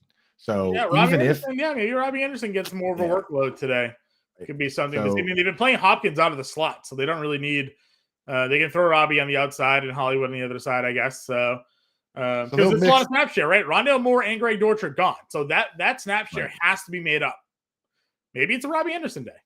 Could be. I mean, I could see a world where Hopkins and AJ Green play a ton, and then Anderson and Marquise Brown switch. Like Marquise Brown goes in, he gets a target, and then he comes out because Dortch played 93% of the offensive snaps last week after Rondale Moore went down. So sometimes he's better at being Rondale Moore than Rondale Moore is. Yeah. Like he had some better games than even Rondale Moore was having. I know Rondale's better. Robbie Anderson played 50% of the snaps last week and had 0 targets. So that is not a great look for Sir Robbie there. So okay, well, where do we draw this line? Because I'm starting Pittman. Pittman and I'm starting Pickens.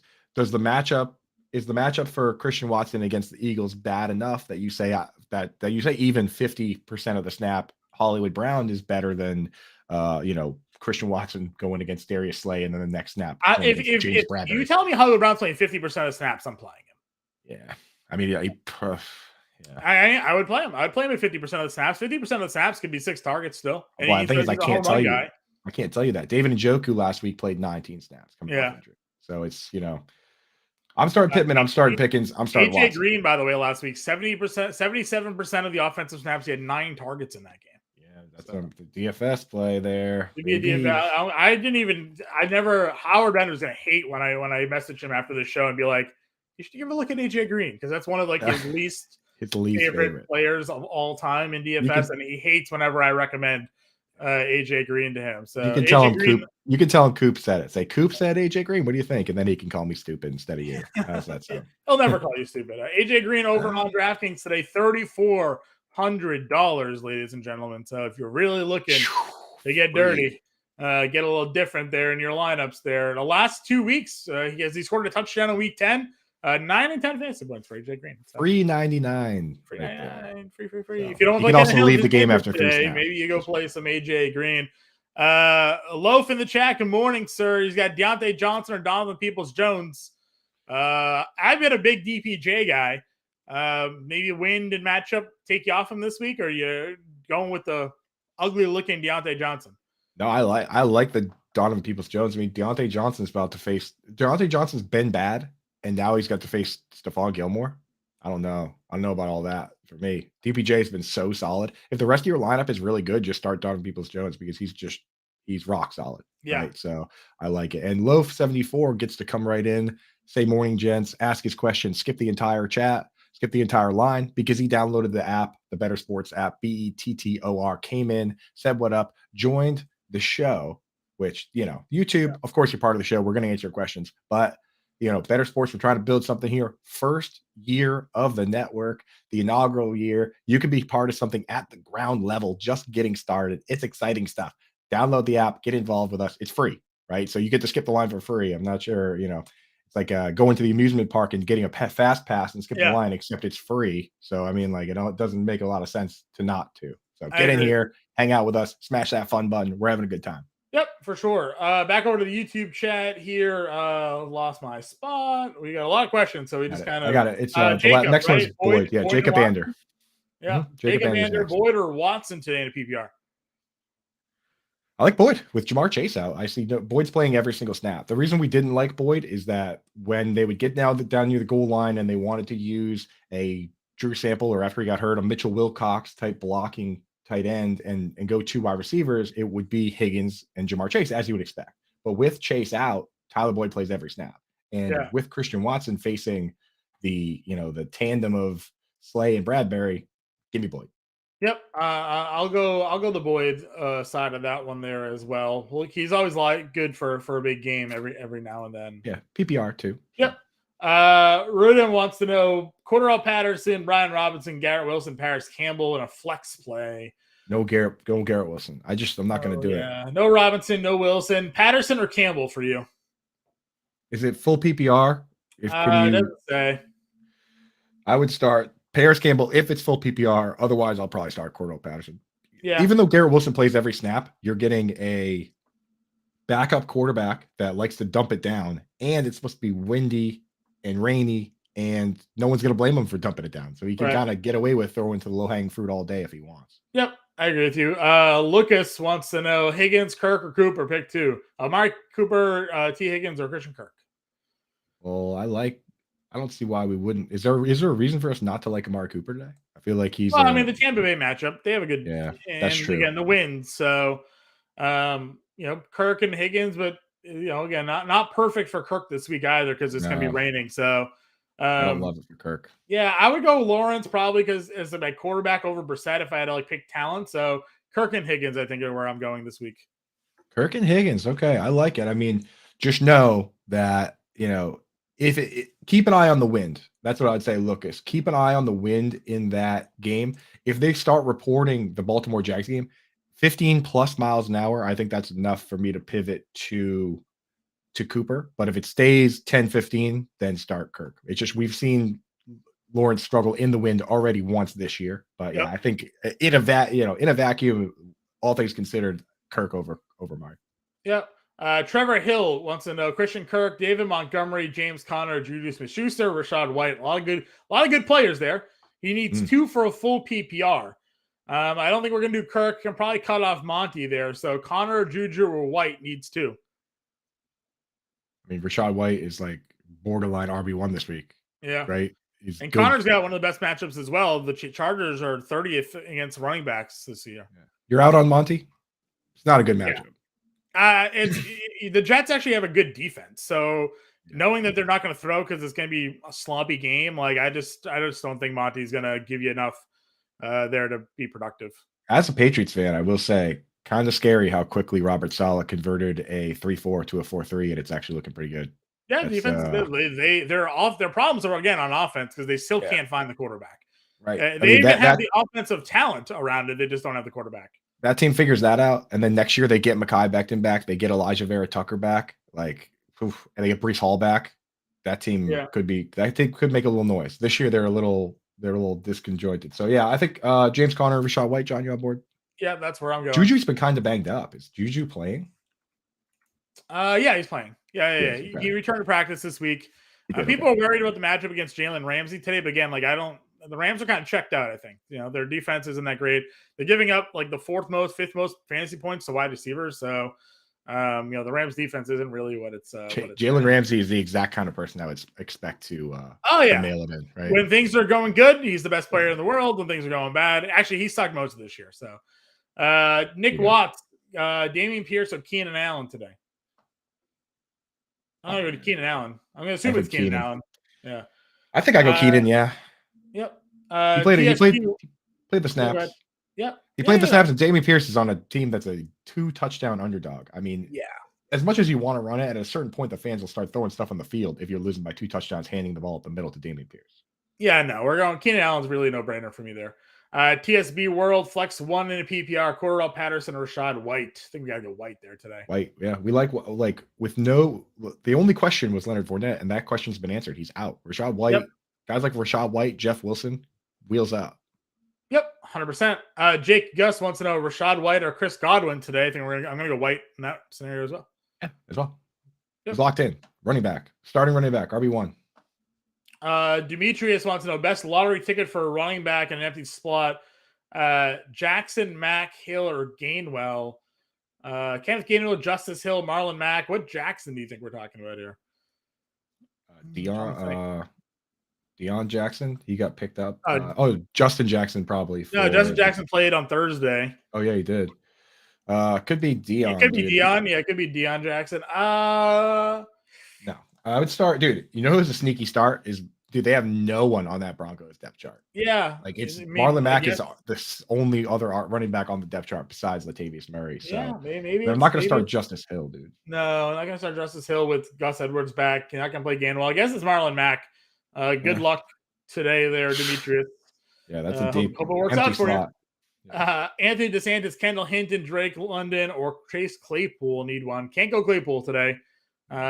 London, I guess, just by default there. Again, like Hinton's fine for DFS. I don't know if I'm going to trust him for seasonal though. Yeah, I mean, no Pitts. It's who the Falcons have again. Is there a real hard shutdown corner going up in that game? Washington. No, yeah, that's fine. Drake London, get him in there. Yep. T-Rob in chat. Morning there, sir. Standard League. Gus Edwards, Drake, Kenyon Drake, or Tyler Algier this today. I like Kenyon Drake still.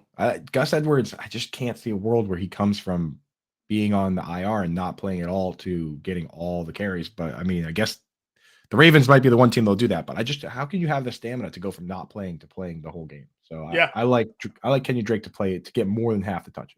Yep, I'm with you there as well. Cool. Let's go back to some of these game previews real quick, and then we'll hit the chat right back.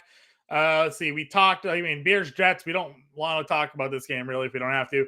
Jets are giving 30.5 game total. Torrential downpours in this one. Weather is going to be a big factor here. Backup quarterbacks in for both teams. Fields not expected to play. Trevor Siemian going to start. Zach Wilson's inactive. They're going to go with Mike White. I just want to say for the record, so that T-Rob question, he went out. Timothy Robinson, cheers, my dude. He went out, downloaded the app. That's how he got his question in over the other ones here. He popped in the app, asked the question in the app.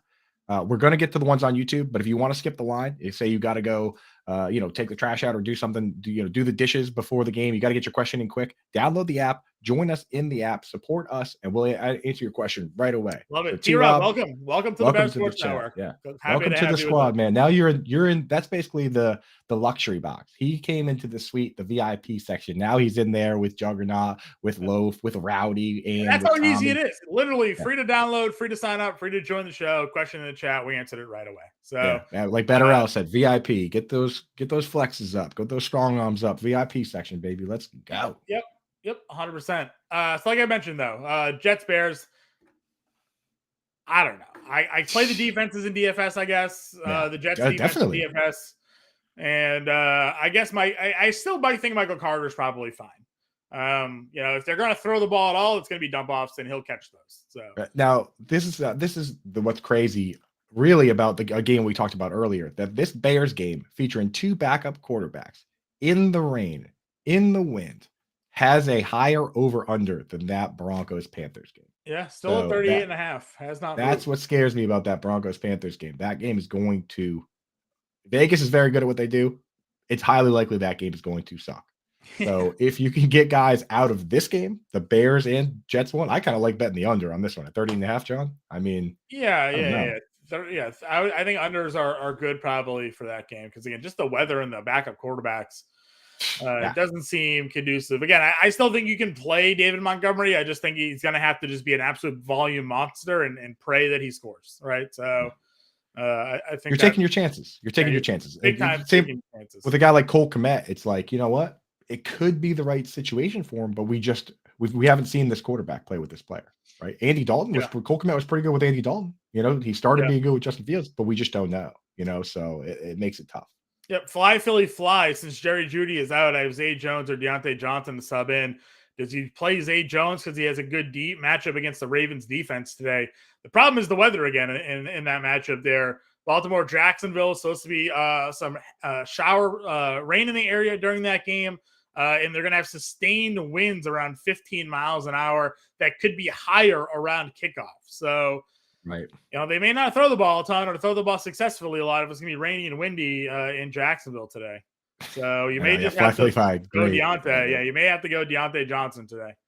Welcome to the VIP section. I would go Deontay Johnson. And the thing with Zay Jones, people forget, is that he has had some good games, but Marvin Jones missed a bunch of games there. Evan Ingram kind of tweaked his back. They're coming out of the bye, so everybody's healthy. If it was a little more consolidated to just 2 or 3 guys, I'd feel a little better. But Kirk, 2 Joneses, Evan Ingram, not quite for me. So yeah, Deontay Johnson. Falcons, Commanders. Commanders are giving 3.5. It's a 40.5 game total. Logan Thomas expected to play today. He was banged up during the week. What else is new? Thoughts on this spot here? You know, Terry McLaurin, you know, the running back situation with Robinson and Gibson on the Commander side for the Falcons. No Kyle Pitts after Drake London. Like, where do they go?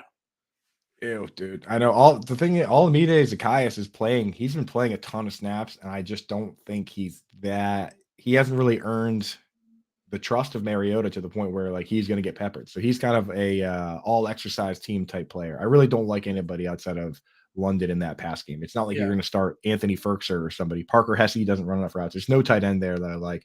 And it's a shame on the other side of the ball that Logan Thomas is banged up because he was getting ramped up. He was getting the targets. I mean, he's still kind of a sneaky play. He's a guy I know. Tommy asked in the chat, a DFS player I liked. I kind of liked him, but you know, the fact that he got banged up again means he's not going to play 100% of the snaps, and that's what we liked best about him. So I don't know there. Terry McLaurin's locked in with Heineke. So you start McLaurin wherever. If you have a start sit question with Terry McLaurin, you don't need to ask it. He's in your lineup. You just play him.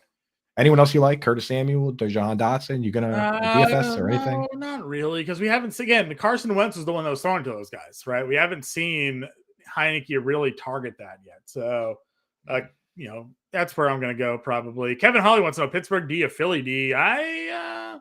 Pittsburgh's defense isn't bad, but they're better at home generally. Are they home this week? Yeah, no, they're not. Probably gonna go. I'm gonna go Philly against Green Bay. I'm gonna go Philly. Yeah. Philly home, Green Bay. You know, Aaron Rodgers doesn't take a lot of sacks, but he hasn't turning the ball over. So, yes, when you get rain and wind, Philly fly in that Washington game. Yep.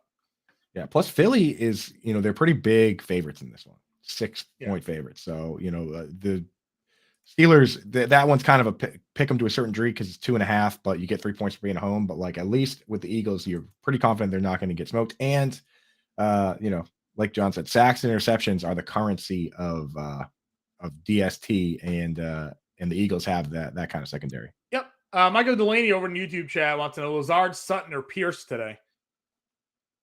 Pierce is the wide receiver for Indy, by the way.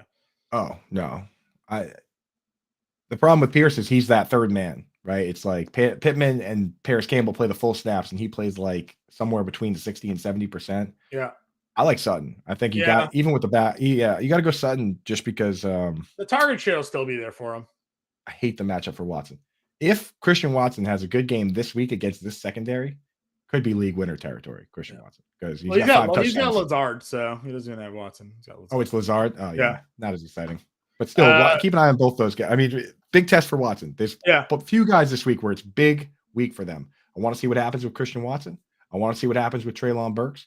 These are the guys that come out, the rookies that come out at the end of the season. And if they get that full workload and they can kind of beat the tough matchups, that's how, the guy that won Best Ball Mania 2 last year, Amon-Ra St. Brown, was wide receiver 70 at this point in the season. He finished over the last stretch of the games, wide receiver 2. Yeah. You look at Rashad Penny was running back 123 at this exact point in the season. He finished the rest of the season as RB4. The guy that won Best Ball Mania had both those guys on his team. He won $1 million. There are players out there still right now that could have been on waivers that were coming alive right now that could win you your league. So this week is huge for a lot of guys still, even though we're this deep in the league.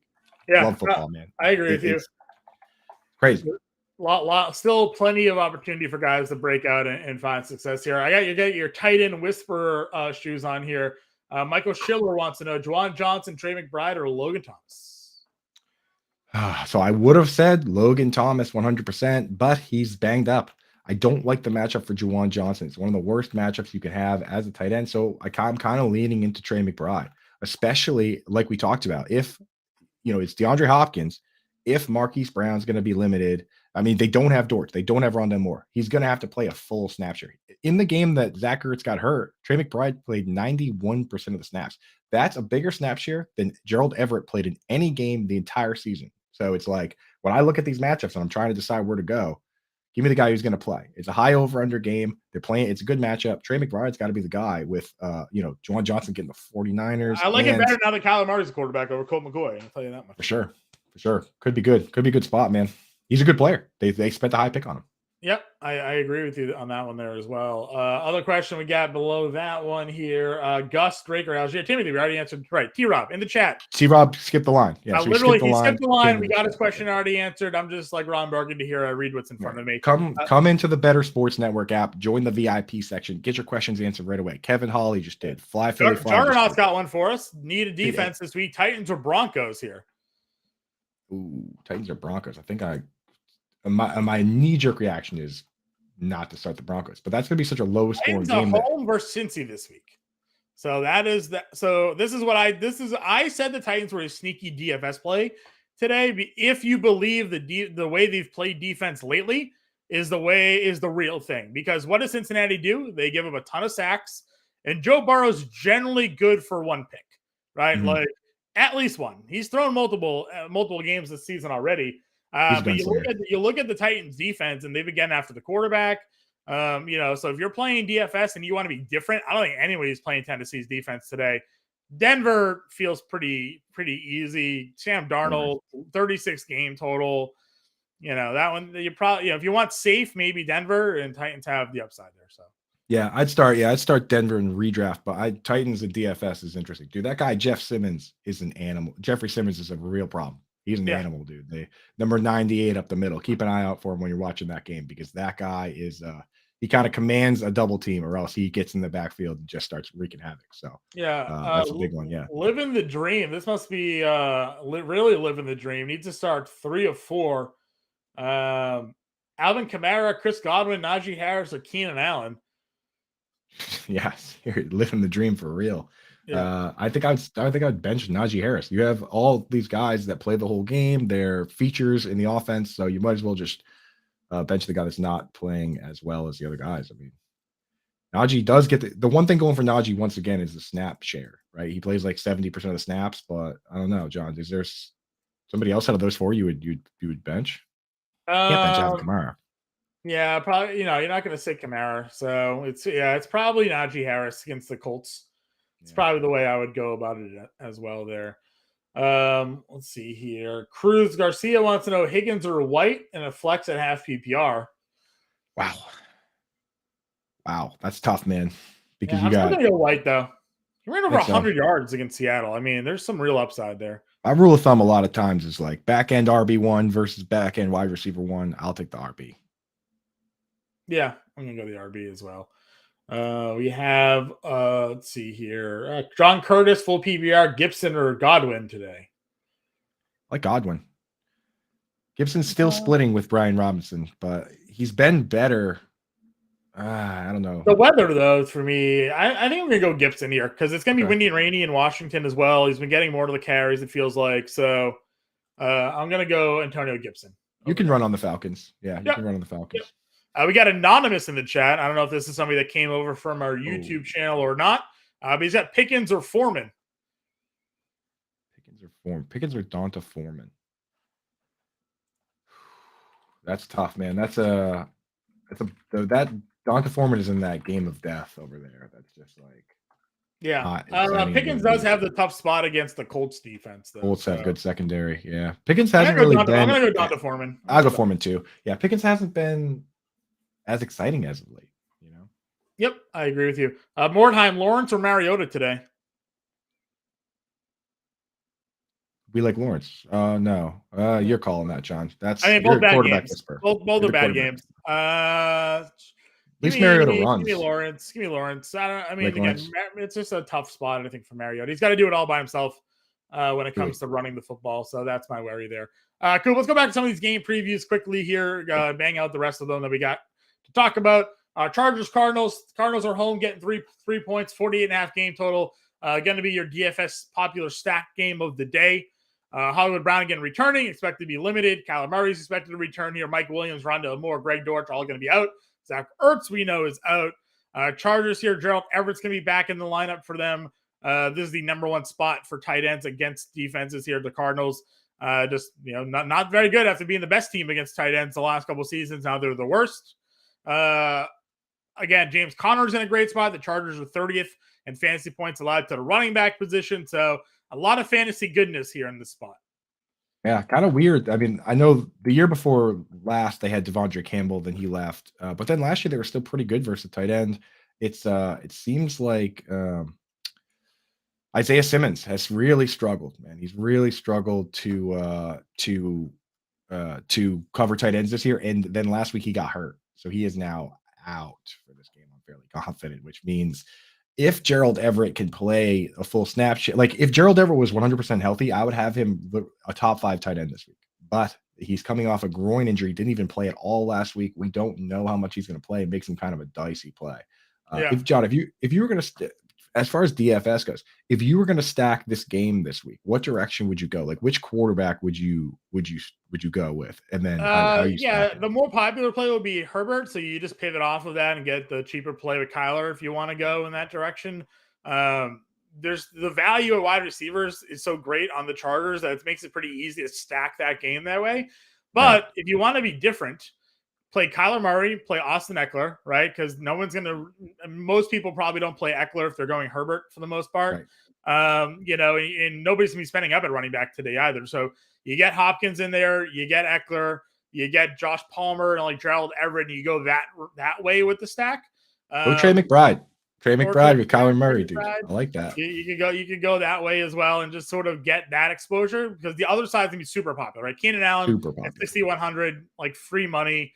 Josh Palmer 54 after his week, Gerald Everett in number one spot. Like people are going to be going that way with Herbert because it's easier to stack the low wide receivers, and then they'll throw Hopkins in there because he's the more expensive guy. If you just flip it, you have a pretty interesting alt stack there. The week that the Lions and the Seahawks like broke the slate and everybody went off, right? It was, all the skill position players were popular, but it was like the Seattle side, which was like the lower rostered side, right? Like, and Geno Smith went off for a monster day at like 3% and won everybody the week. So, and then if you just had TJ Hawkinson, you had like 180 yards, then you crushed, right? Like that's why we stack, right? Because this game has that possibility. The Raiders Seahawks game has that possibility. You're not going to get that of the Bears Jets. You're not going to get that of the Panthers Broncos. Like at a certain point, you kind of have to pick a game and be like, all right, this is the one. This one's going to blow out. Yep, I agree with you there, 100% on that one. So that's the kind of the way I'm looking at that game stack. It should be a pretty popular one. Rams Chiefs 15.5 game total now, 42.5 spread. This is going to be a rout. The Chiefs are going to be one of the more popular DFS defenses on DraftKings for $2,700. I mean, Bryce Perkins. Don't know what the running back situation. They cut Darrell Henderson this week. So like it's Cam Akers and Kyron Williams. Like Allen Robinson, not going to be a great spot. Unlikely to play today per Rappaport. So like they really have nobody there for the Rams. Avoid this game if you can. There's just not going to be a lot, I don't think, of upside in this one. But Pacheco probably in a great spot because of the blowout. If you're sitting there choosing between Kyron Williams and Cam Akers, it's got to be Kyron Williams just because he played like 27 pass plays and Cam Akers played less than 10. they kind of drew a line in the sand on who's doing what. And if the Chiefs are going to be 15.5-point favorites, I want the guy playing pass downs. Right. And this game right here speaks to how crazy this league is. Because if you asked me on September 1st to go through the entire schedule and stick a pin in some marquee matchups, probably would have had a pin in this one, right? The Super Bowl champs going against Patrick Mahomes. And we get to this part of the season, and the Super Bowl champions are 15.5 point underdogs, man. Yeah. Crazy how this league works. It truly is. So I think it's been a 5 by Philly. Henderson got picked up by the Jags. He did. He's with Jacksonville now. I don't think he'll make any impact this week, or probably much of an impact just in general anyways. If you're mixing in if you got to go with a Chiefs wide receiver, John, which one do you feel the best about right now? Oh, it's Juju, but I'm paying up for Kelsey today. Yeah. Anyways, in DFS, but Juju's the receiver you want there now that he's Absolutely. back. So. All right, let's knock out the end of these games real quick, and then we'll just hit questions. Nothing but questions for the final 20 minutes, guys. Yeah. Saints 49ers given 8.5, 43 game total. Debo's the one we got to watch. Game time decision today. Game time decision. You're starting McCaffrey, right? You're starting Alvin Kamara. Juwan Johnson and George Kittle have bad matchups, but I don't think you can pivot away from Juwan Johnson, but there's not many pivots away from George Kittle. Like if you have George Kittle and Pat Freiermuth, maybe this is the one time you start Pat Freiermuth. If you're not going to start Pat Freiermuth this week when Kittle has the hardest possible matchup for tight ends, you're never going to start Freiermuth. But beyond that, you just start Kittle. Like there's not many guys that you can't start Everett over him, can't start a Joker over him, so just start him. That's the one thing we talk a lot about times where it's like, oh, really tough matchup. I wouldn't play him if you can. Like that's more DFS advice. Like if you have George Kittle today, you're not playing Evan Ingram over George Kittle today, right? Exactly. Right. No chance. Yeah. You just don't. Yeah. You don't spend the money on him in DFS, but you still start him because guess what? It's a tough matchup for the Saints defense too. Because it's George Kittle, right? So it's just not ideal conditions. What's your stat, Coop? Nobody has more like 70-yard touchdown catches at tight end than George Kittle or something like that. Dude, nobody has any. Honestly, there's legit. I think Mike Gesicki has one, but like Kittle had 3 in one season. This guy runs a 4.5, and this offense is conducive to him getting into open space. And he does it 2 ways. Some tight ends do it with speed. Gesicki has never broken a tackle in his life, but at least he's fast. And then you have guys like Rob Gronkowski or Travis Kelce who aren't that fast, but they'll just shed people. George Kittle can do it 2 ways. That's why nobody has more 40+ yard plays than this guy. Kelce and Kittle both have double digits over the last 5-6 years. The next highest is Gerald Everett and Evan Ingram are tied with 5. These two dudes, that's how they separate themselves. Is they truly can at any point rip off a 60, 70-yard touchdown. Yeah, no, for sure. And again, two 30+ yard touchdowns last week for Kittle. So. That's exactly. You know what I mean? It's like you better get him. The first guy that finds him better get him, right? You better hit him low and get him down because when he gets going, man, that is a nightmare situation. Yeah. Really tough spot for the Saints. The 49ers defense is legit. I mean, Olave, if you have him, you have to play him. Kamara, you have him, you have to play him. But this is a week where you knock down their expected projections, I think, in my opinion. Just not a good spot for them there. A Powers in chat. We got Kevin Hawley at P. Ryan or Gibson as well. So welcome into the chat, guys. Kevin Hawley, P. Ryan or Gibson today in a full PPR. Man, I want to P. Ryan again. We have so many of these where P. Ryan would be such an easy start, but he has such a terrible matchup. Do you go with the guy that has the better usage likely in P. Ryan with a bad matchup, or the guy that has probably the worst usage and a better matchup with Gibson, John? That's the real question of the day here. I might go to P. Ryan because they were throwing to Mixon a lot, right? And P. Ryan was their pass catching back. 3 receiving touchdowns for P. Ryan last week. Probably unlikely to repeat, obviously, but I think I lean the P. Ryan way. This is a good week though to find out does Gibson continue to see 14 carries, right? Has Rivera finally looked at the field and was like, you know what? Ryan Robinson's averaging 3 yards per carry. Gibson's clearly the more explosive back. Maybe we go back to him there. He had 1,000 yards. It didn't make sense why they cut Gibson out of the rotation. He's fumbling the ball, but that's not a problem anymore. He's their best running back. So right, it's true. And the on the flip side of that, though, it's they did beat the Eagles, which was unexpected, and in those games you can run more. And then the Texans, of course, everyone runs all over them. So I mean, they ran the ball 40 times as a team against the Texans. I know the Falcons aren't great, but it's hard to run 40 times every week. It's just, I can't project him to get that workload again. It's kind of hard. Yep. So. Power is a full point PPR. Need 2 wide receivers and a flex. Pittman, Devonta Smith, Josh Palmer, Miles Sanders. So 2 wide receivers and flex. Palmer for 1. Yeah. I like Palmer. I was going to say, yeah, Josh Palmer jumps out. You go Palmer, Pittman, and then Smith or Sanders. Yeah, I like Palmer, Pittman, and then Eagles have the Packers. Man, I just wish. Really bad run defense for the Packers, by the way. But do they run enough with Miles Sanders? I think I would go Miles Sanders. Yeah, it does stink that he doesn't get the full work, but he looks good when he gets the ball. Yeah, always has 5 yards of carry for his career. Has 5 yards of carry, dude. Yeah. So Pittman, Palmer, and Sanders for us today, Powers. That's where we're gonna go. All right, Sunday night football game is that Packers-Eagles game. Romeo Doubs is out. We've talked a lot about the defense for Philly, the broken thumb for Rodgers. 6.5 point spread, 46.5 game total. Yeah, I mean, this is the big test for Christian Watson. We find out, I mean, even if he doesn't have a great game, you can say, okay, it's good corners, it's Darius Slade, it's James Bradbury. But if he does have a good game, and now you say he scores a touchdown today, and he has 6 touchdowns in 3 games, and he does it against 2 of the best corners in the league, you might have yourself something here. So big game to learn something. Obviously, a little scary matchup wise, but will be very interesting. Also, be very interesting to see how Aaron Rodgers plays and if this thumb is going to be a problem moving forward. Right. Yeah, I agree with you there. And obviously, the Eagles are all full go. You know who to play: Brown, Smith, Sanders. You're in there. No Dallas Goedert anymore, but does no Dallas Goedert interest you at all? Like a Quez Watkins play or anything like that? Well, Quez Watkins continues to sneakily find the end zone, but they still use multiple tight ends. They use Jack Stoll. They use Grant Calcaterra, but I'm not going to start Jack Stoll. The guy has never done anything, to be honest with you. We see, and he's had a bunch of games where he played 60-70% of the snaps over the last 2 years. And even then it's just not in his profile. It's like, if Austin Hooper got hurt, will we start Jeff Swaim? No, we wouldn't. No, 54% of the snaps for Quez Watkins. So not really not enough. Full load there. Needs to hit the home run play.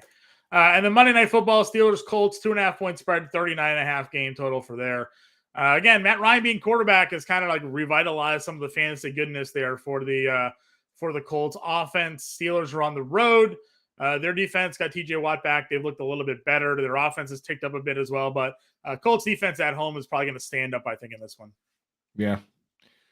Yeah, it's gonna kind of a rough Monday night game. Pat Freiermuth, the guy you got to get in your lineup, though. I mean, yeah, it's a decent matchup for him. He's getting a 30% target share from Kenny Pickett. The reality with Freiermuth is everything's great for him except the quarterback. Kenny Pickett has thrown only 1 touchdown pass over the last 3 games. That is pain. That is great pain. But I don't know. I like Paris Campbell over Alec Pierce for anybody making that decision. I don't like any of the tight ends on the Colts. They just don't play enough. They split those snaps up. Yeah. It's not great. So there's not a whole lot there. It's kind of, if you're doing a showdown slate, you got to try. Is there anything that you can think of to be real creative in this one, John, on a showdown slate on a Monday night game? I don't know, Mo Alley Cox, maybe. Yeah, something. All right. So, just the dart throw tight end play. Maybe he scores, but no, not really. I mean, there's no sneaky plays almost because it's like Jonathan Taylor plays all the snaps. Najee Harris plays all the snaps. So it's kind of hard to be sneaky on this one. I guess maybe Alec Pierce would be the sneaky play. Yeah, Alec Pierce would be the sneaky guy. That's where I'd go. So that is our game previews here for week 12. Again, if you have any other questions throughout the week, you can obviously get Coop and I on Twitter. You can get us in the Fantasy Alarm Discord as well. But Coop, let's finish this off here. We got about 10 minutes left to go. Let's get to these rest of these YouTube and Bettor Sports Network start sit questions. No breaks, all questions. Going on. Yeah, no more breaks. We're done. And I'll just remind everybody now, stick with us throughout the day, right? After us, we have the Front Yard Fantasy Show from 11 to 1. Simon, Joey, and JL are going to be with you there, taking you all of the inactives, roster locks up until that. And a Better Zone right after us, after them as well, from 1 to 5 and 5 to 8. Yeah, Corey wrote Adam and Tom there from 1 to 5.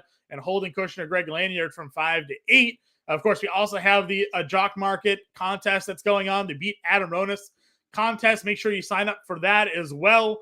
You can get the link in the Bettor Sports Network app. You can go to the Twitter, Bettor Sports Network Twitter channel. Join that, an opportunity to beat Adam Ronis this week and win an autographed Chris Olave mini helmet. So no better time than to join and sign up for that. Check out Jock Market there and click the link in the chat to take advantage of that offer, Coop. Yeah. And chance to beat Adam Ronis and watch him cry. That's hilarious. You got to call into their show. If you do win, make sure you tag me and John Impemba on Twitter so that we can give Ronis a hard time on your behalf too. I see Fly Philly Fly in the chat. He said, "Coop, do you still do the front yard?" I do the front yard fantasy show weekdays 7 a.m. to 10 a.m. every weekday. So I'm on that show. But all my work, all my actual articles, all my rankings, all my tight end DFS stuff, all my stuff lives at Fantasy Alarm. I believe Fantasy Alarm. This is the Fantasy Alarm show that we do on Sunday mornings. Front Yard has their own show they do next. I'll probably be popping in the chat. I'll definitely be in there till at least 11:30 because that's when the official inactives come for 1 o'clock. I hate scrolling around on Twitter trying to find all the different things. Eventually I just go to Fantasy Alarm when it's all in there, but at least you can get a live update from those guys on the next show. So stay tuned. 11:30 comes out and they'll hit on the important ones there. So yeah, Big Bun in the chat, family first. Yeah, Big Bun asked if we have any underdog props. I'm looking for you. There's some are okay, but I didn't really love a lot of what I've seen this week because the weather is impacting just a ton of these props here today. So if I come up with some, I'll throw them to you. Maybe I'll DM them to you as well, Ed. And unders. We'll get a few there. Bet the unders. Yeah, Ed, unders George Kittle, 45.5 yards. If you see that on there, bet the under. I like the under on George Kittle. I like betting a lot of those unders. Kittle, you're hoping he scores a touchdown, but I could see a lot of unders on here, Yeah, unders could be let's see here. Antonio Gibson, 2.5 receptions is kind of interesting. Smash over. That's not a bad. He's playing all the passes. J.D. McKissic's out. Yeah, J.D. McKissic's not walking through that door. Yeah, I don't mind that one. Jeff Wilson over 82.5 yards. If you want to keep on running out the narrative there, all running backs this year, with the exception now of Brian Robinson, has hit the over on their rushing prop against the Houston Texans this season. So Jeff Wilson at 82.5 rushing yards looks pretty strong there. The over-under for Derrick Henry against the Texans this year was set at like 115 yards, and he ran for 219. So you can't set the over-under high enough against this Texans team. Yeah, it's really not. It's not possible. I don't see a ton. If I come up with any, I'll be sure to let you know. Maybe Gerald Everett receiving yards given the Arizona Cardinals matchup. It couldn't be worse. It couldn't be a better matchup for a tight end because not only were they the worst team already, but Isaiah Simmons, or the second worst to Seattle, but Isaiah Simmons is now out. They are reeling against the tight end. Just a shame that Everett has the groin, man. Drives me nuts. Come on, let us have something. Yeah, that's all. Again, I think that's probably it for now. Some kicker props. Cameron Dicker 1.5 field goals. I think is kind of interesting. You have the Chargers on the road, so maybe some of their drives stall out. He's gotten over that in 3 straight weeks, so maybe check out the Cameron Dicker kicker prop. We got Let's ring to it, really. Yeah, for sure. Let's go back to Powers here. He's got a full PPR, needs 2, Donta Foreman, Latavius Murray, and Pacheco today. Foreman and Pacheco, I think, are where I'm going to go. Yeah, I like that too. Yep, and then Bessie Clinton in chat. Amari Cooper, Tyler Lockett, Christian Watson, and half PPR. I really don't like starting Christian Watson in this situation. I think it's a trap matchup. Lockett. I like Lockett and Amari. Or you just one of them? I got Lockett out of those 3. I thought you needed 2. If you just need one of them. She just doesn't say 2, just list them. So half point PPR, I'm going to go Tyler Lockett. Good setup, right? It's the Raiders. You can throw on them. It's a high over-under game, so it could be a shootout. I like that a lot. Yeah, start Lockett. Right. Bessie Clinton, thanks for joining us in the Bettor Sports chat. Welcome to the VIP section. That's all the questions from the VIP section, John. So let's go back over to the YouTube and hit some of those. Yeah, let's go. We have Lawrence Curtis, Randall Cobb, Isaiah Pacheco, Donta Foreman today. I'm gonna go Pacheco here. Go Pacheco, but I can't. Cobb, sneaky DFS play with the 2 outside. Freudian slip with the Cobb initial wording because he did have a big week last week. So a big week last week, and that Lazard and Watson are going to be the 2 wide guys, and their 2 wide corners on the other side are very good. So Cobb could be sneaky across the middle, especially because the quarterback's got a bit of a thumb issue that he told us about. Pacheco's just getting the workload, and there's a 15.5 point spread, so it could just be a day where he gets 18 carries. Right. Jack wants to know Lazard, Curtis Samuel, or Hollywood Brown today. Goodness gracious! I'm going Hollywood Brown. I know you're down on him. I'm going Hollywood Brown. No, that's where I draw the line. Every player, there's a spot where we draw the line. 50% of the snaps from Hollywood Brown is better than Curtis Samuel. Yep, Bessie's got another question for us here. Again, cutting that line. Montgomery, Connor, Wilson, or Walker sit 1. Montgomery for me. Montgomery, Connor, yeah. Wilson, and Walker. Jeff Wilson and Kenneth Walker are like, elite plays top today. 5, 7, yeah. Oh, serious. And Connor's got the best matchup. So yep. Yeah, sitting Montgomery today, Bessie. Backup quarterback. I mean, you never know that the Bears could do literally nothing. You just never know. I don't think they're going to do anything. I think it's going to take the under game. No. Evan Gittleman at half PPR, Olave or Juju today? Olave. Can't go away from Olave. Okay. Adam Weber wants to know, should I pick up as a bench spot Van Jefferson? I don't know what D Johnson that one is, or DeMarcus Robinson. Is it Deontay Johnson? If it's Deontay Johnson, I'm gonna grab him. Yeah, I'm gonna go Deontay if that's him. I'm not sure who the other D Johnson would be. I don't think I can go Van Jefferson if like Bryce Perkins is the quarterback. So no, not exciting. Even before, and then DeMarcus Robinson, we didn't like him when Patrick Mahomes was the quarterback. So it's hard for me to like that player. Yeah, I agree with you. But again, if you had to pick one and that's not Deontay Johnson, probably DeMarcus because of the quarterback. He's playing the full snap share too. Yeah, he's quarterback full snap share. Yeah. Sky Empire, bench 1, ATN, DK, Debo, AJ Brown. Wow, you got to sit one of those guys today. Debo's banged up. That might be the difference maker for me. Yeah. Let's see. Probably Debo. Can't sit AJ Brown. Can't sit DK. Yeah. You can't sit DK with the Raiders, and you can't sit AJ Brown because it's AJ Brown. Travis Etienne. Debo over Travis Etienne. John? Etienne plays at 1. I don't know, because the weather kind of feels like it's a running game for Jacksonville, right? Yeah. But maybe because Baltimore's it's tough. It's really tough. Maybe I think I would go Etienne. Debo could play 3 plays and then say, and then hurt his hamstring again. Like it's exactly. The fact that he's a game time decision, he's not already good to go worries me. So I'm going to sit Debo Samuel with that group. Lost the tapes, Tom Brady or Jimmy G. I'm going to go Jimmy G, believe it or not.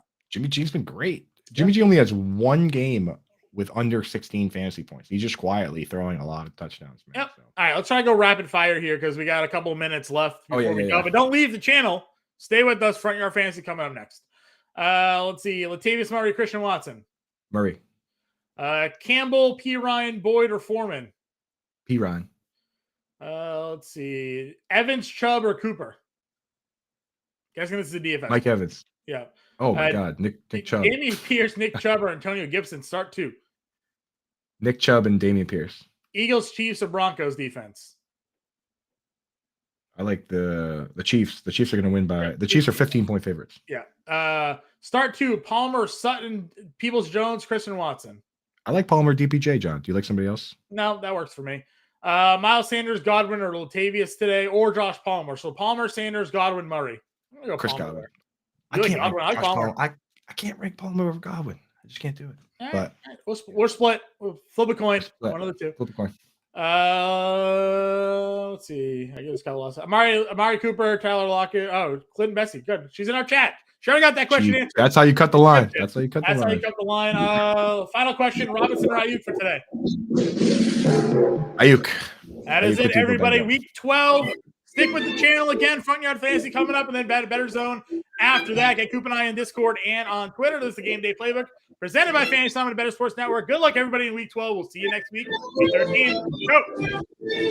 Go. Let's go.